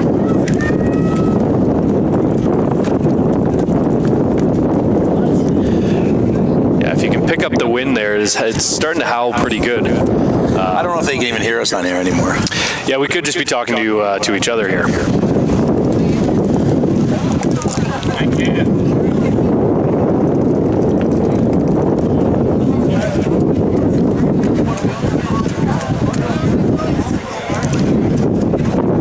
So Georgian put in on about their 8-meter line. Let's see what they do to get out of here. Do they run it out? Do they kick it out? What do you think? Well, based on what they've done all game, it looks like they want to play rugby. I mean, being down 28-3, you need to play rugby ball in hand at this point. You got to run. Yeah. Yep, here we go. Going for a run. And that's a good line. There's their big man, number 13. Makes about 7 meters on that run. Recycling nicely. Going back the other way now. The problem is, as soon as the scrum picked up the ball, the defensive line speed of Durham came right up. Yeah, the defense has been outstanding. Knocked on by Georgian. Yeah, the defensive pressure by Durham has been great all day. Georgian the first 10-15 minutes was outstanding, but the fatigue has looked like it's hit Georgian a little heavier than it's hit Durham here late in the game. I noticed that Georgian's bench is a little light. I only see about five reserves over there, 5 or 6 reserves. Now, you're only allowed to play 23, obviously, but it can take its toll on you. Yeah, but we mentioned earlier in this game, the experience here today goes to Durham, but with an older roster also comes the hit of graduation. So this Georgian team, a ton of first years on their roster, which is something I like to see. If you can get to a championship game, being heavy first year presence, that sets you up nicely over the next few years. And obviously, like we mentioned, Georgian, no stranger to the big lights. They know how to get to the dance. So I think regardless, win or lose today, they're set up nicely for the future. Tyler James at fullback position. Oh, little mishandle there. He'll knock into touch. Knocked on by Durham. So Georgian will have the option of a scrum or line out. I would assume they're going to go with a scrum here, unless it didn't go into touch, and I'm just talking about nothing here. It did go into touch, but they took the option of the scrum.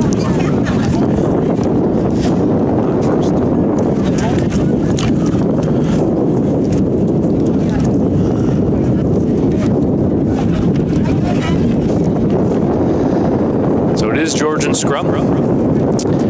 Just on the 5-meter line of their 22, just inside their 22, 5-meter from the sideline. Another change coming for Durham here in the back row. Looks like Terrell Carter's on.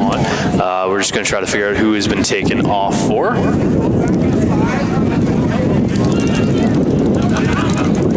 Scrum by Georgian, going wide to their 13 again. Bit of a sloppy offload there, and it looks like a turnover. It looks like Durham Lords have picked up that ball.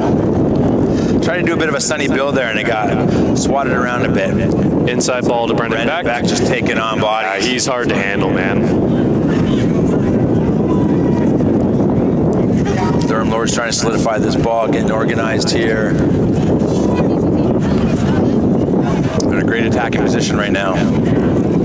Again, forwards just settling in, going to work here, in tight. A lot of blue jerseys on the ground laying around. There is space out wide if they want to use it, about a 5-on-0 overlap. Looks like it's coming. Here we go. This is where they're going. You guys get one more, and there you great go. Hands by.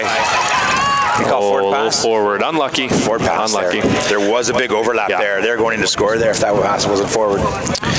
Sorry, a bit of a mistake earlier. So Durham College change. So it looks like Big Jimmy Stockwood is off. Jack McIntosh has slid into the second row. And Aaron Ramlokin is on the field in jersey 16, settling in the back row. As a flanker, he'll be looking to get that nice bright white jersey dirty.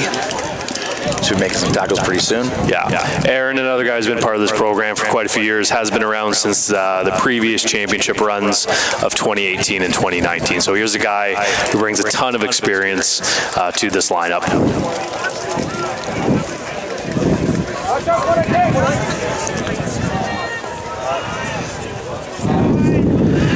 Georgian scrum has been outstanding all day, but a little knock on the pickup, unfortunate there.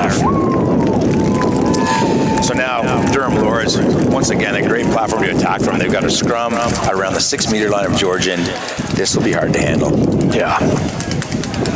That's deflating sometimes. You're trying to get out of your own end, and just some of those sort of unforced errors and it can be tough. Just not going your way. A little bit of fatigue setting in there. Sometimes it's that little nudge by the defensive scrum just as you want to pick up that ball and someone steps on your hand, what have you. Yeah, and we've mentioned it multiple times. This coaching staff for Georgian, very experienced. The game not going their way today, but this is their 7th year in a row that they're going to walk away with a medal. Like that's outstanding. And if you can't be proud of that, then I'm not sure what you can be proud of, because they're there in the mix every single year. Reese Watkins, a little bit high there. Not long enough for it to count as a penalty. The guy pulled his barn back right away. Rambling a bit here now. The Durham Lords, the big man, going to work yet again. A lot of rambling going on out there, Chris. Well, lots of rambling. That's what the big men do. They ramble. Now Georgian, an outstanding counter. I could just turn the ball over. Real good defensive work there by their big man. Not rambling, just counter rucking. Gotcha. Now they're rambling and rolling. Now, the one thing I will tell you about this Georgian team, they are not going to give up here. Regardless of whatever the score line is, they are going to play this thing out. And offside offside there. And we can't talk as if this game's over already. There's still some rugby to be played here. So penalty to Georgian at their 22. They'll kick for touch. Try and put this ball down the field and give themselves a good position on the field to attack from. They want to get themselves back in this game. And that was a great kick. Brings them down into about the 40.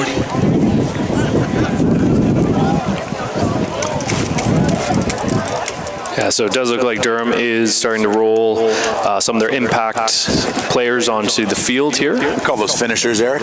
Finisher, you are correct, Chris.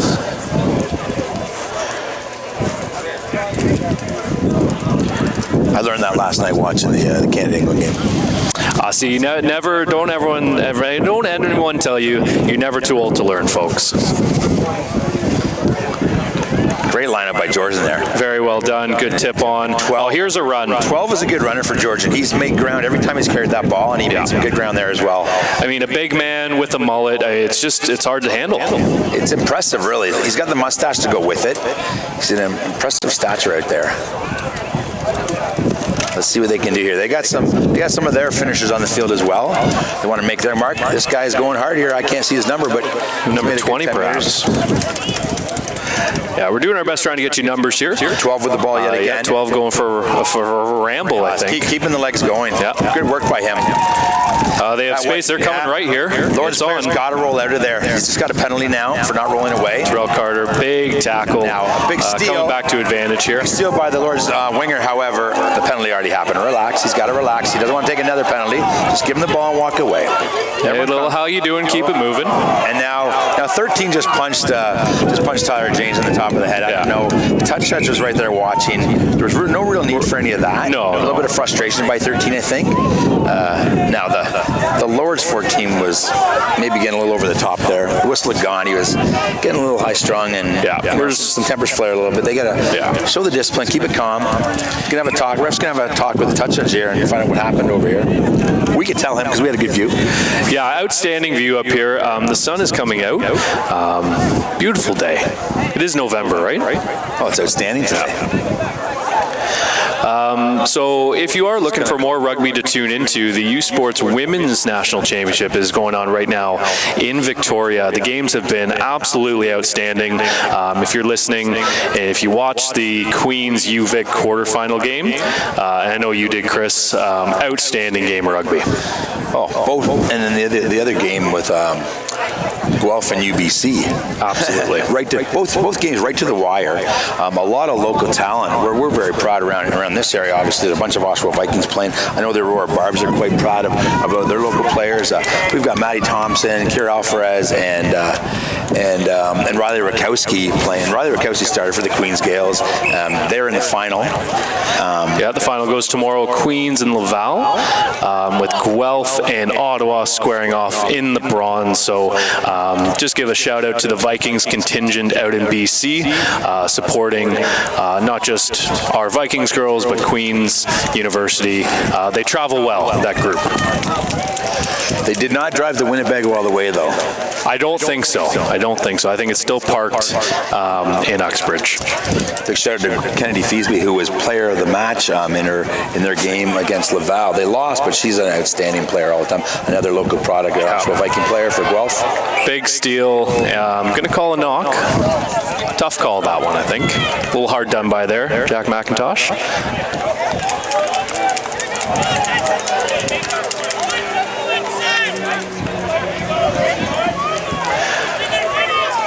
So coming back, Georgian scrum here, which has been their bread and butter all game, so they are not upset about this.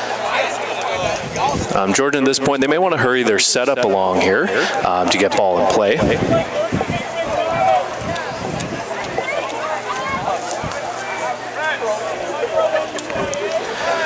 Georgian setup, same backline setup here and a swap setup. We're the outside center, setting up a little bit flat to run a hard, tight line.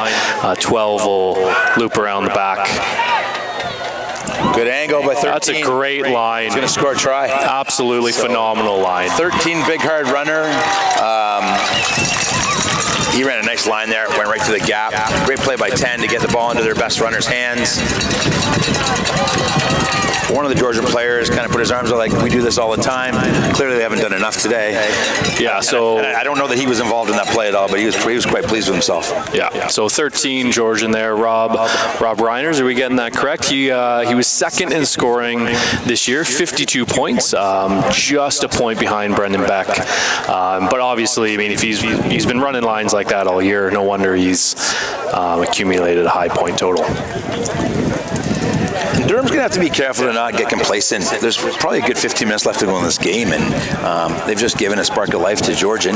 Yeah, I'm sure you would agree, both you and I have been part of games, seen games where teams have a comfortable lead and they just let off the throttle a little bit just to give the other team a little bit of life. Case in point, last night, the U Sports women's semifinal game, Queens versus Ottawa. Queens up 22-5. The final score ended up being 22-17. Queens with the victory. But you just got to be careful in those situations. So it is a 28-10 lead. We did mention the local contingent playing out of Queens and Guelph, and also Ella Blythe and Mercedes Cole, also local products from the area, playing for Ottawa, for the Ottawa Chi-Chis. So again, hard to tell how much time we have left in this one. The officials' watch is the one that matters. So I would guess we probably 10-15 minutes inside of that. Restart by Tyler Jane, nice and high, a little hard to handle. Oh, was he in? He wasn't touched. He was into touch. That's an outstanding call. Yeah, and that was actually Alex Lee on the restart there, Chris. I'm sorry. I know you didn't bring your glasses with you. That's okay. That's why I'm here. I got you. They kind of have the same hair, to be fair. Same build. Yeah. Different numbers, though. Couldn't see the number. That was a great kick. Right along the line. The Georgian player caught it. We tried to stay in bounds, but evidently went in touch. And now a good line out for the Durham Lords. Right around the 22-meter line. Let's see what they can do with this. Looking to go 5-man line out, short to the front, mishandled, but did go back, so play on.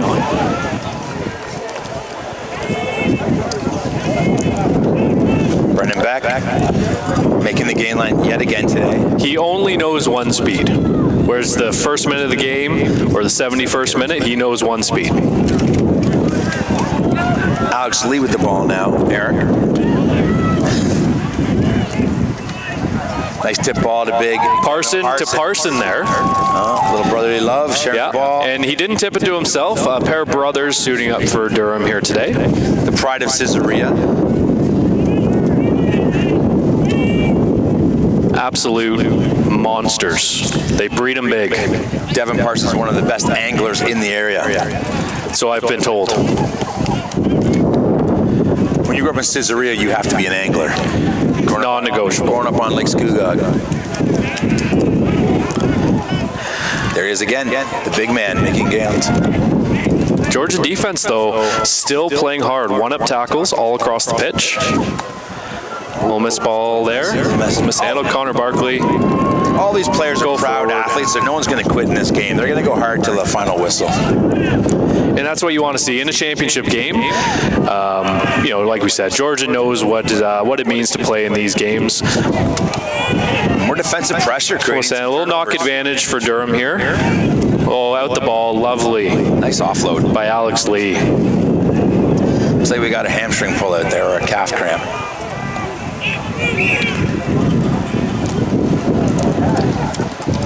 Knocked down by Durham. And we have a little time off here.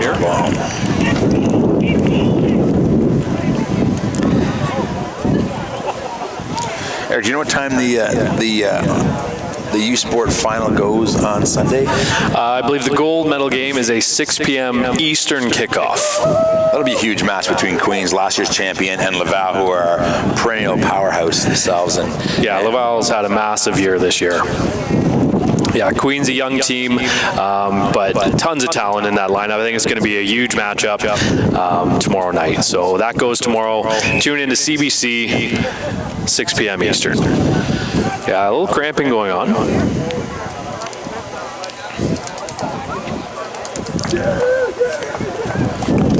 Dylan Parsons was down, and he's back up again, back at it. A little bump and touch there, and it will be Georgian line out. Didn't go far, went about 7 meters. Hey, it doesn't have to be a Picasso, as they say.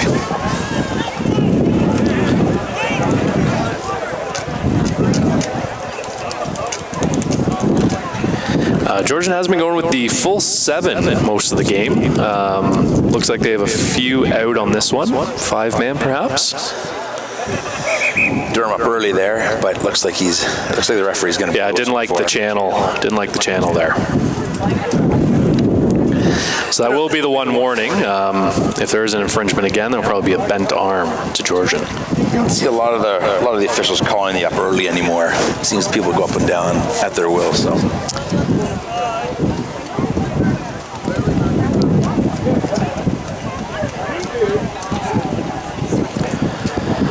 There's another And long taken by Brendan Beck. Stolen by the Durham Lords in that line out. Patrick Lynch going for a massive run. What's he doing, Eric? He's rambling. He's rambling, Chris. He's rambling. Brendan Beck. Ooh, Big tackle. Good tackle with a Georgian defender. That's how you coach it.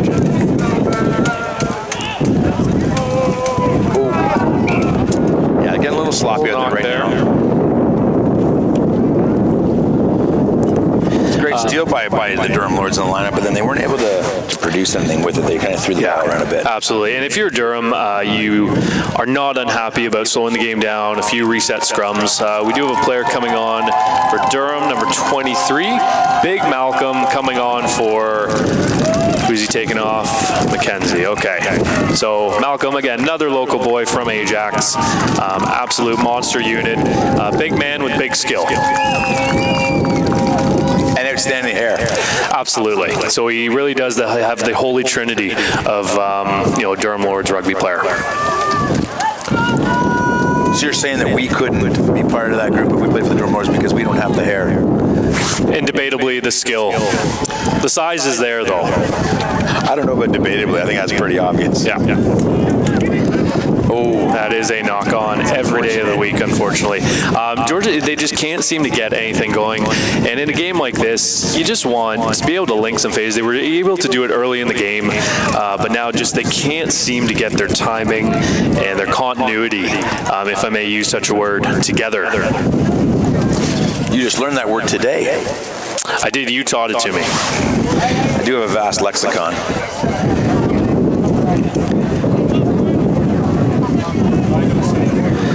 So reset scrum to Durham here. The Durham back line, other than the one change with Connor Barkley in the inside center position, unchanged in the back line. There goes Brendan Beck yet again, making the gain line yet again. Shorts are down. He's down a pair of shorts after that run. Looks like we're going to do a pick and go here. Yeah, the big man going to work again.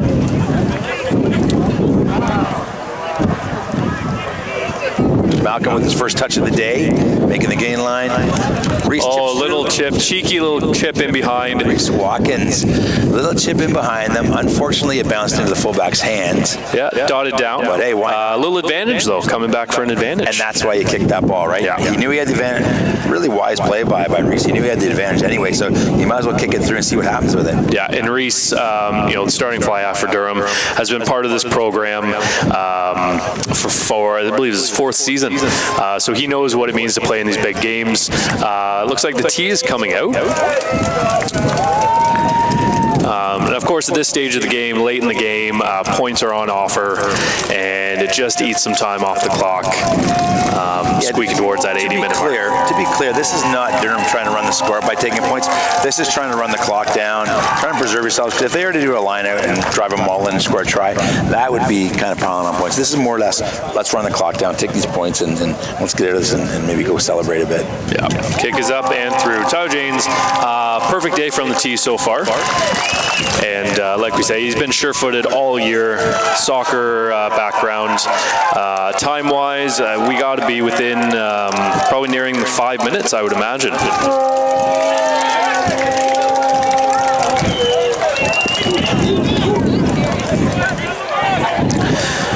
Georgian restart to come. At this stage of the game, both teams want to finish strong.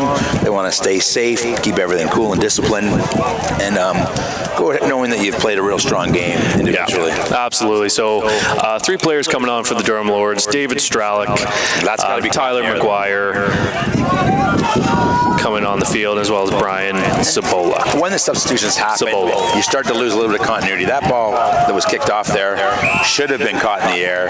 The Durham Lords watched it bounce, and luckily they got a penalty in their favor against Georgian. But it's a little messy there. Yeah, and we've said it a few times. This Georgian team just starting to feel a little frustrated. It's not going their way today. This is their 4th championship game in a row, 6th time in 7 years. These guys know how to get here. These guys will have another look at it, I'm sure, if not next year, definitely for the years to come with the young squad they have. And you mentioned earlier about how a lot of these veterans from Durham are gonna graduate. So what's really key in OCAA rugby is recruiting. The coaches have to get out there. They got to get to the high schools. They have to go to the tournaments. They got to get around in the summertime with the clubs. And they have to talk to the players, because some of these players are only around for 2 years. So you're constantly rebuilding. You really got to work hard to get those players out. And as I said, if you are lucky enough to be a Georgian or a Durham, and you're in a rugby hotbed such as Barrie or such as the Durham region, I mean, you get out and there's really good high school rugby and club rugby close to home, so you get to have a look at it and really talk to these players and get them out. Yeah, Georgian earning a big turnover here. I think it was Riley Kirk sticking his head in, coming away with the ball, and they are going to tap and play. Big 13, taking that ball. I'd put the ball in his hands every time. Him in the 8-man, I'd be Yeah, big overlap here. Going back the other way now, reversing it on the rewind. Big stick by Durham, though. Georgia's going to get the ground here. Going to the left.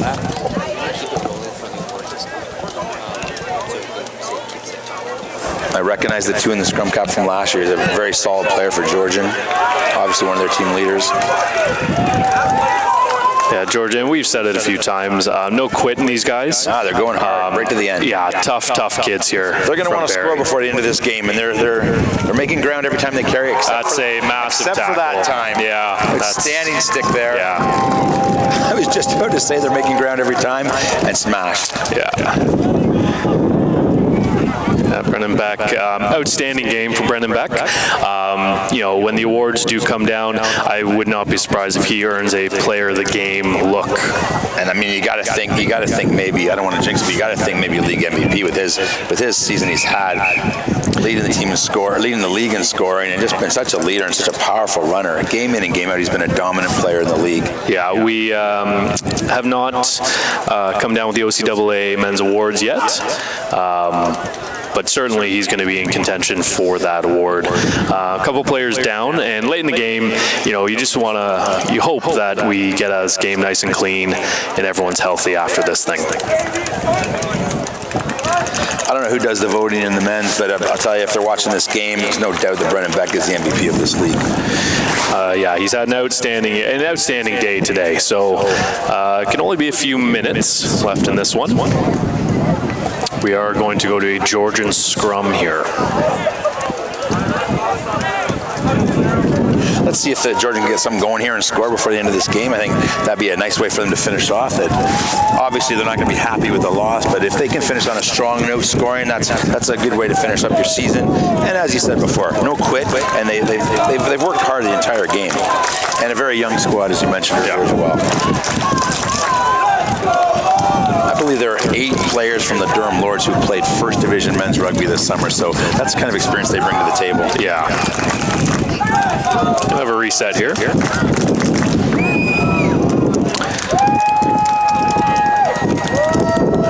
Yeah, the Georgian 10 seems to be a little upset about something out there. I'm sure a lot of that is stemmed from just a bit of a frustrating game for Georgian today.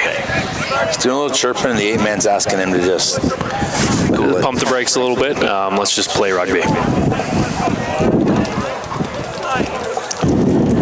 But you know what? Proud athletes, they want to have success, and you get fired up, and frustration can get to you. But once again, no. Yeah, a little missed time there. Yeah, the old, you gotta hate to lose more than you love to win. And obviously, these Georgian players, that's a great steal. Aaron Ramlokin sticking his head in there. Little penalty, okay. That's an interesting call. So, a great poach by the Durham player. However, the referee deemed that the Durham tackler did not roll away, which is one of those frustrating calls for players, because the tackle's made, the poach is clean, but if that defensive player who made the tackle does not roll away right away, they're getting dinged on the penalty, which is, that can be frustrating for a player, because you think you've done everything right, next thing you know, you're getting a penalty. Yeah, it is the official's call. So he deemed that the breakdown was not clean. So it is Georgian penalty. Great great put into touch here, just outside the 5. So if Georgian can connect on this line out, What do you think, Coach? Great You position. Maul and drive this in, or do you spin it? I think I assume a maul here, just from watching Georgian a bit this season, as well as what I've known about them over the last 4 or 5 years. They do like their maul.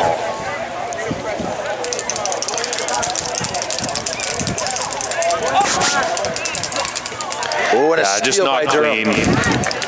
What's the call here? Early lift. Ooh, I don't know about that. That's an Hey, you were calling for it earlier to see more of that being called, and commentators curse No, I don't. a little I bit don't there. actually like to see a call, and that was a questionable call there. Riley Kirk going for a ramble here, and he's got it down. Very well done. That may have been a bit of a gift by the official there, because I don't know that he was up early on that one. But then again, who am I to question the official? Yeah, there's one man with the whistle out here, Chris, and yeah, you never want to see some taunting after a score by the Georgian player is not a good look, but Taunting with the score 31-10? yeah. They did that, the 8-man did that last time too, and I found it strange that he was doing all the taunting based on the score. But hey, competitive juices get going, you get fired up, and they're young men, and they do what they do, I guess. Yeah. 13 on the kick. Wind is going that direction, and the kick is up and through and over the fence. So time-wise here, we have to be within just a minute or two, I would imagine. So immediately following the matchup here, we are going to stay with you live as we go through the awards ceremony, and just maybe give you a little backstory on some of the characters out here today. But Durham's going to have to be careful here. They're letting Georgian get back into the game here. This is only like a 3-score game. I mean, Durham needs to get this ball back. They're giving the ball. I mean, they have to kick off to Georgian, and Durham's going to want this ball back. Slow things down. You don't want to let Georgian run with this ball. They scored 2 tries in the last 10 minutes. Brilliant restart by Alex Lee. Nice and high. Well Good taken take by Riley Kirk. A little off feet by Georgian. That's the one thing in today's rugby. It seems to be every attacking sport player is off their feet at the breakdown. Hey, we don't question the referee. We just talked about this, remember? That's your only one with the whistle. That is a big stick tackle by Patty Lynch. Big overlap by Georgian here. If they can use it, about a 5-on-2, 5-on-3. Durham readjusting their defensive line. Oh, no. And just mishandled again. He's playing Coming back for penalty. advantage. This is interesting. A lot of penalties called by the referee against Durham offside in these here. last 15 minutes. Once again, we talked about when you start to bring your finishers in, sometimes the continuity can get thrown off. And we've seen quite a few penalties. Actually, almost all the penalties have gone against Durham in the last 10 minutes. And So reaping the rewards of that. This is where, as the team that's up, you want to stay disciplined. You don't want to give away those penalties. Well, that's an outstanding kick by the 10 for Georgia. Yeah, huge Put that kick. ball 40 meters down the field, and now they're in scoring position yet again inside the 22. There can't be a lot of time left, but I'll tell you what, they pop one in here, convert it. That's a 1-score game. So Durham's really got to be careful here. They really got to stop taking penalties, and they have to play some really solid defense here. Yeah. Another change on for Durham. Owen Schuster on the field. Ajax product. Again, big unit, stands about 6'6", 275 pounds. So, yeah, I think size advantage goes to Durham. That didn't look very straight. That was completely not straight. And the referee's the referees called it. Good call by the And that is game, folks. The Durham Lords are the 2022 OCAA Men's Rugby Champions. And full credit to the Lords. They were the dominant team throughout the game. Georgian played hard defense. They just didn't have the same kind of continuity. They weren't moving the ball the same way the Lords were, and the Lords just took it to them throughout the game. A big, strong finish by Georgian, so you got to give them credit for not quitting. They'll be disappointed, but I think they can take some solace in the fact that they scored late in the game, and as you said before, a young squad. That's something good to build on for Georgia for going into next year. Absolutely. Gain experience in these finals. Yep, and next year those Georgian guys will return, and they'll remember this. You remember your learnings from these these types of games. Georgian has had a bit of a string of silver medals, and they are set for a breakout. We can't have coaches this talented and players that come from such strong programs that talented without a breakthrough. So Georgian will be back, I would imagine, next year, and Durham Lords as well. Strong, rich tradition in the really the 4 seasons that they've played. This is their 3rd championship, so potentially a bit of a dynasty growing here with the Durham Lords. 3 out of 4. It's quite good. Saw earlier the Durham players running over to pay homage to their fans on the sideline, and great supporters here, and now they're doing the traditional handshake. I'm sure there's a lot of respect from both sides to each other. A hard-fought game. Yeah, Durham, really excited about this one. The guys who were here last year, who took home a bronze last year, had an absolutely crushing defeat to these Georgian Grizzlies in the semifinal, which sent them to a bronze. So they remembered that sting from last year, and they've been playing with a chip on their shoulder all year to show everyone that they weren't just a blip on the radar, win a couple of championships, and then take a nosedive. They are very much the top of the table and the cream of the crop. The cream always rises to the top, as Macho Man Randy Savage would always say. And it'd be an undefeated season. What a way to finish up for some of these guys who are graduating. They are fired up. They're excited, and here they come back to the crowd again. Coming to thank the crowd for all the support. Yeah, a lot of firsts here. This is the first undefeated season Durham's ever had. Each of their previous 2 championships, there was at least a loss in there each season. So first undefeated season, and the first time that both the men and the women have captured gold in the same year. So first in program history, both undefeated. So perfect rugby season for Durham College Rugby on the men's and women's side. So full credit to the men's staff, the men's players, the women's staff, the women's players. Really, it's been a 5-year journey from starting exhibition season in 2017. Women had their struggles, the men had their struggles, but here we are, looking at a perfect rugby season. To be fair, the men didn't really have their struggles because they won the championship their very first year, so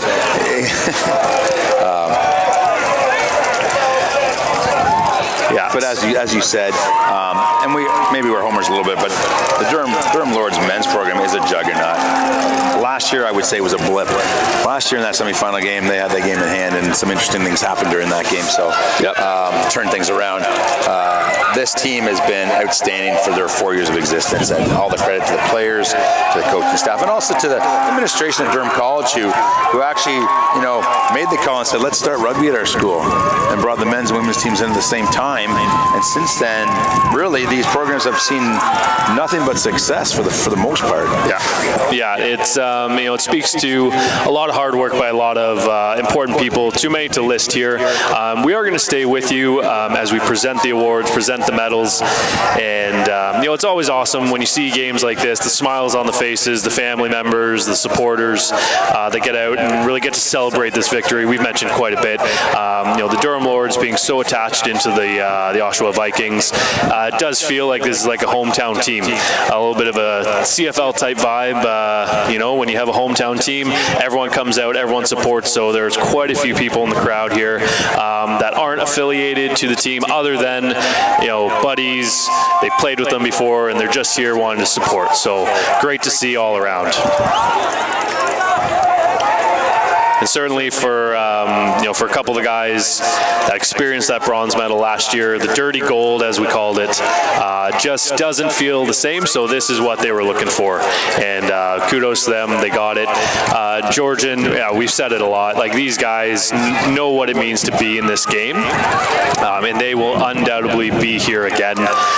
So they certainly shouldn't hold their head low, hold it high. Now you talk about next task. The big task is for the Durham coaching staff to pull all these players out of the crowd, out of their pictures, and go and get their medals. The Georgian boys are waiting to do the presentations, and there's a lot of interviews going on here, a lot of pictures being taken by the Durham guys as they're so excited. I can see Coach John Watkins trying to reel them all in again, herding cats, and say, come on, let's go over and do our presentations.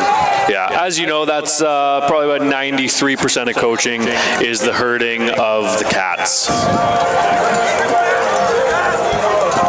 It's nice to see so many Durham College athletes. Of course, the women's team are here in full force supporting, but I see volleyball players, basketball players, soccer players. A lot of the Durham athletes are out supporting this team today. It's great that it's a home game on a Saturday. What else you can do? Study? Well, I mean, the rugby guys, I don't think studying's on the agenda for the rest of the day anyway. They might get back into it tomorrow. I think the day has been cleared for this. Yeah, it's great to see. And Durham College does a great job cultivating that sort of inter-school support. They call it DC for DC, where the teams in the men's rugby do a fine job of getting out and supporting the other teams. And then you feel like you want to pay it back and come out and support them when they have their big moments as well. So we mentioned the Durham coaching staff with John Watkins, head coach, and then Barry Webster and Paul Connolly as assistants. But we didn't mention Malcolm and Liam Spafford and Malcolm Hooper, two former players who have seen gold, have won gold medals before for this team, are also part of that coaching staff. And I would say bring a lot of experience and good mentors to some of these first-year players, because we do talk about the experience from Durham, but Durham's also got about 6 or 7 first-year players on this roster as well. Yeah. And winning this championship, learning from these veterans, and getting this experience is going to bode well for them going into next year. Absolutely. They'll be counted upon to be the veterans next year. The Tyler Janes, you mentioned Schuster, and guys like that. Guys who come in and have had success in their rugby careers. Now they're seeing success on the big stage here, and they're going to have to take that forward to next year and be the leaders next year. Absolutely. And surprisingly, with all the success Durham has had since their inception, this is actually the first championship they've won on home soil. They have hosted an OCAA championship game, the first one in 2018, but that did not take place at this field.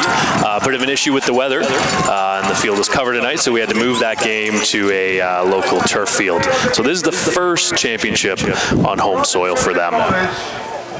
We're just going to listen into the award winners here. So player of the game for Georgian, looks like to be their number 2. I don't know if this is their number 2, sorry. They're number 7. Number 7. James Rob Kennedy? Yeah, Rob Kennedy there, player of the game for Georgian. He had a very good game for them today. Yeah. Josh Dusum for the Durham Lords had an outstanding game. Some big, huge runs. All-Stars for the gold medal game. First for the Georgian Grizzlies, the first championship All-Star name is Jesse Putzai. So players of the game for Georgian. Jesse Putzai. Number 1. Putzai, yeah, number 1. Big Stockton prop. Yeah, Rob Kennedy being acknowledged there again. Big tough lad in the forwards. Number 7 back rower. And now, for the Durham Lords, the first championship All-Star is Dylan Parsons. Dylan Parsons had a very good game today. He was a dominant force out there in the forwards, carrying the ball. Steady Eddie, University of Guelph, finished his degree and decided to make a return to collegiate athletics. Devin Parsons, brother combination, players of the match. Mother Jody will be ecstatic. There will be lots of pictures taken. Caesarea will be pumping tonight. Yeah, the town will be closed. We just heard officially the town is closed to celebrate. The championship MVP from Durham Lords is Patrick Lynch. And Patrick Lynch. Patrick Lynch, player of the game for Durham. Player of the game, I think he's just been voted player MVP of the championship game. Like I said, has been part of this program since day one. He was here when the first 20 kids showed up at our first tryout in 2017 when we were just playing exhibition games. Executive member and the manager of athletics at Georgian College. We will now announce the league All-Stars from the Georgian Grizzlies. Firstly, James Rob Kennedy. Yeah, Rob Kennedy. We are now moving into the OCAA League Awards, it looks like. So these are the League All-Stars for both teams. And lastly, Jesse Putzai. So a couple of Georgian players getting a lot of love here. And we have 4 League All-Stars from the Durham Lords. First is Brendan Beck. That was a no-brainer. Brendan Beck's had an outstanding season. what a way to finish off his collegiate career. Yeah, Brendan Beck, OCAA League All-Star. Patrick Lynch, again, has been the stalwart, the steady force of this team for 5 years now. Another outstanding player with an outstanding mullet, as we said, and a good stash. Yeah. If there was an OCAA best mullet, it would have to be Jack, I would imagine. And James Stockwood, a massive unit, just looks like a proud father with his kids out here today. He is a large man. Now is the OCAA Rookie of the Year. The Rookie of the Year award from the Durham Lords is Tyler. Yeah, outstanding. Tyler James, OCAA Rookie of the Year. So it looks like we're doing the OCAA awards as well here. Yeah, these are all the OCAA League awards. So Tyler James, Rookie of the Year, 18-year-old from Dumbarton High School. Third in scoring? Third in scoring with 40 points this year. The OCAA League Scoring Champion from the Durham Lords. Brendan Beck. Yeah, there you go. Yeah, league scoring champion, Brendan Beck. This Durham Lords team was a juggernaut all season. They're going to clean up here with a lot of these awards. It's time for the OCAA Player of the Year award. The OCAA Player of the Year award for the Durham Lords. There you go. It's once again Brendan Beck. Clean sweep. Well done. Brendan Beck, And much OCAA well-deserved. Player of the Year. Outstanding achievement for him. You don't see too many number 8s who kick, who are as powerful, who score tries. He really does everything out there. the OCAA Coach of the Year award. The OCAA Coach of the Year award from the Durham Lords. There you go. Johnny Watkins finally gets his due after 3 gold medals and a bronze. Finally gets the Coach of the Year award that he's deserved for a few years now. So hats off to John. What a great year. Yeah, John Watkins has built this program from the ground up. This is his first Coach of the Year award. The players are very excited for him. For years, it felt like he hasn't got his due, winning 2 gold medals, a bronze last year. This now is third. Hardware every year, and finally, rightfully so. Congrats to Johnny. And I mean, once again, maybe we're a little biased, but this team was undefeated all year. They've clean sweep of all the awards, and they deserved all of them. Rookie of the Year, MVP, Coach of the Year. They deserved all the awards they got. Well done. And as a program, I mean, the rugby program at Durham, the women also got MVP and Rookie of the Year. So very good job for the program in general. But hats off to these guys today. This is their day. Yeah, so silver medals being awarded to Georgian, and beating the dead horse on this one. But these guys, they'll be back. These guys know what it means. The coaches, strong group. They're the same coaches every single year. They build this program, as we know in college, with such large player turnover every year. You're really starting from square one every August, September, and they've done a fine job crafting these teams that can make it to a championship game. So they're going to be in the thick of things again next year, I would imagine.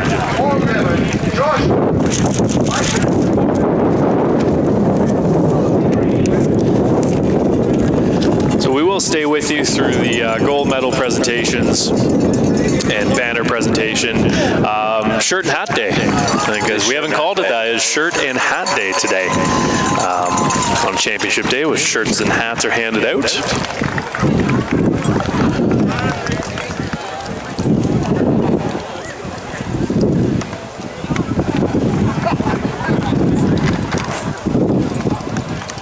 And being part of the program for 5 years, what usually happens after a championship game, there will be a banner raising night at one of the, I believe, basketball games we usually do. One of the basketball games in usually January, February. At halftime, we'll do a banner raising for the championship teams that have won through the fall. So Durham men and women will be included in something like that coming up in the next couple months, as well as President's Lunch. They have lunch with the president, and he treats them to lunch for their accomplishments. So it's a special thing, winning a championship at any level, any sport really. It takes a lot of special people. It takes a certain sense of family, and this Durham Lords program certainly has cultivated that. You mentioned sense of family. I just looked down and saw Big Devin and Dylan Parsons with their little tiny grandmother in the line with them jumping up and down. So that's always wonderful to see. Yeah. Of Durham College, the Bears are Chad Andress, Felix Barber. So just calling out the entire roster, a big long roster for the Lords, obviously. And lots of players that will be back next year to carry this forward. But first, you celebrate this. And there are a handful of players here. This is their third gold with the Lords, which is impressive on its own. Theirs to be 3 championships in 4 years, absolutely impressive. So we're gonna stay with you here. I think we're gonna sign off. Actually, we'll sign off commentary, I think, though, and we'll let it roll. I think we'll sign off. It's been a pleasure to be with you for this game. Chris, awesome job today, partner. And yeah, thank you for tuning in, and congratulations again to your 2022 OCAA champions, Durham Lords. I need to go down and get the banner for the girls so we can put it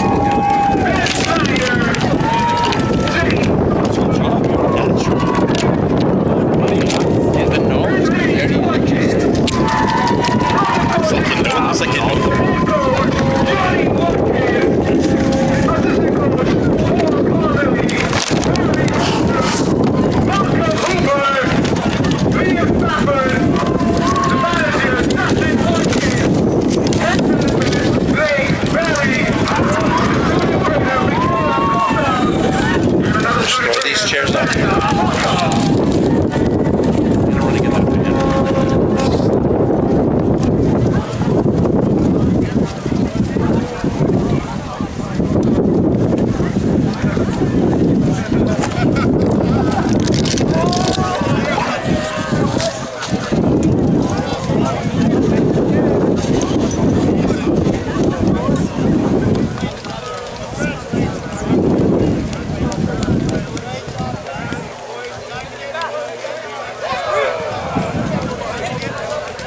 Now, can we have the captains of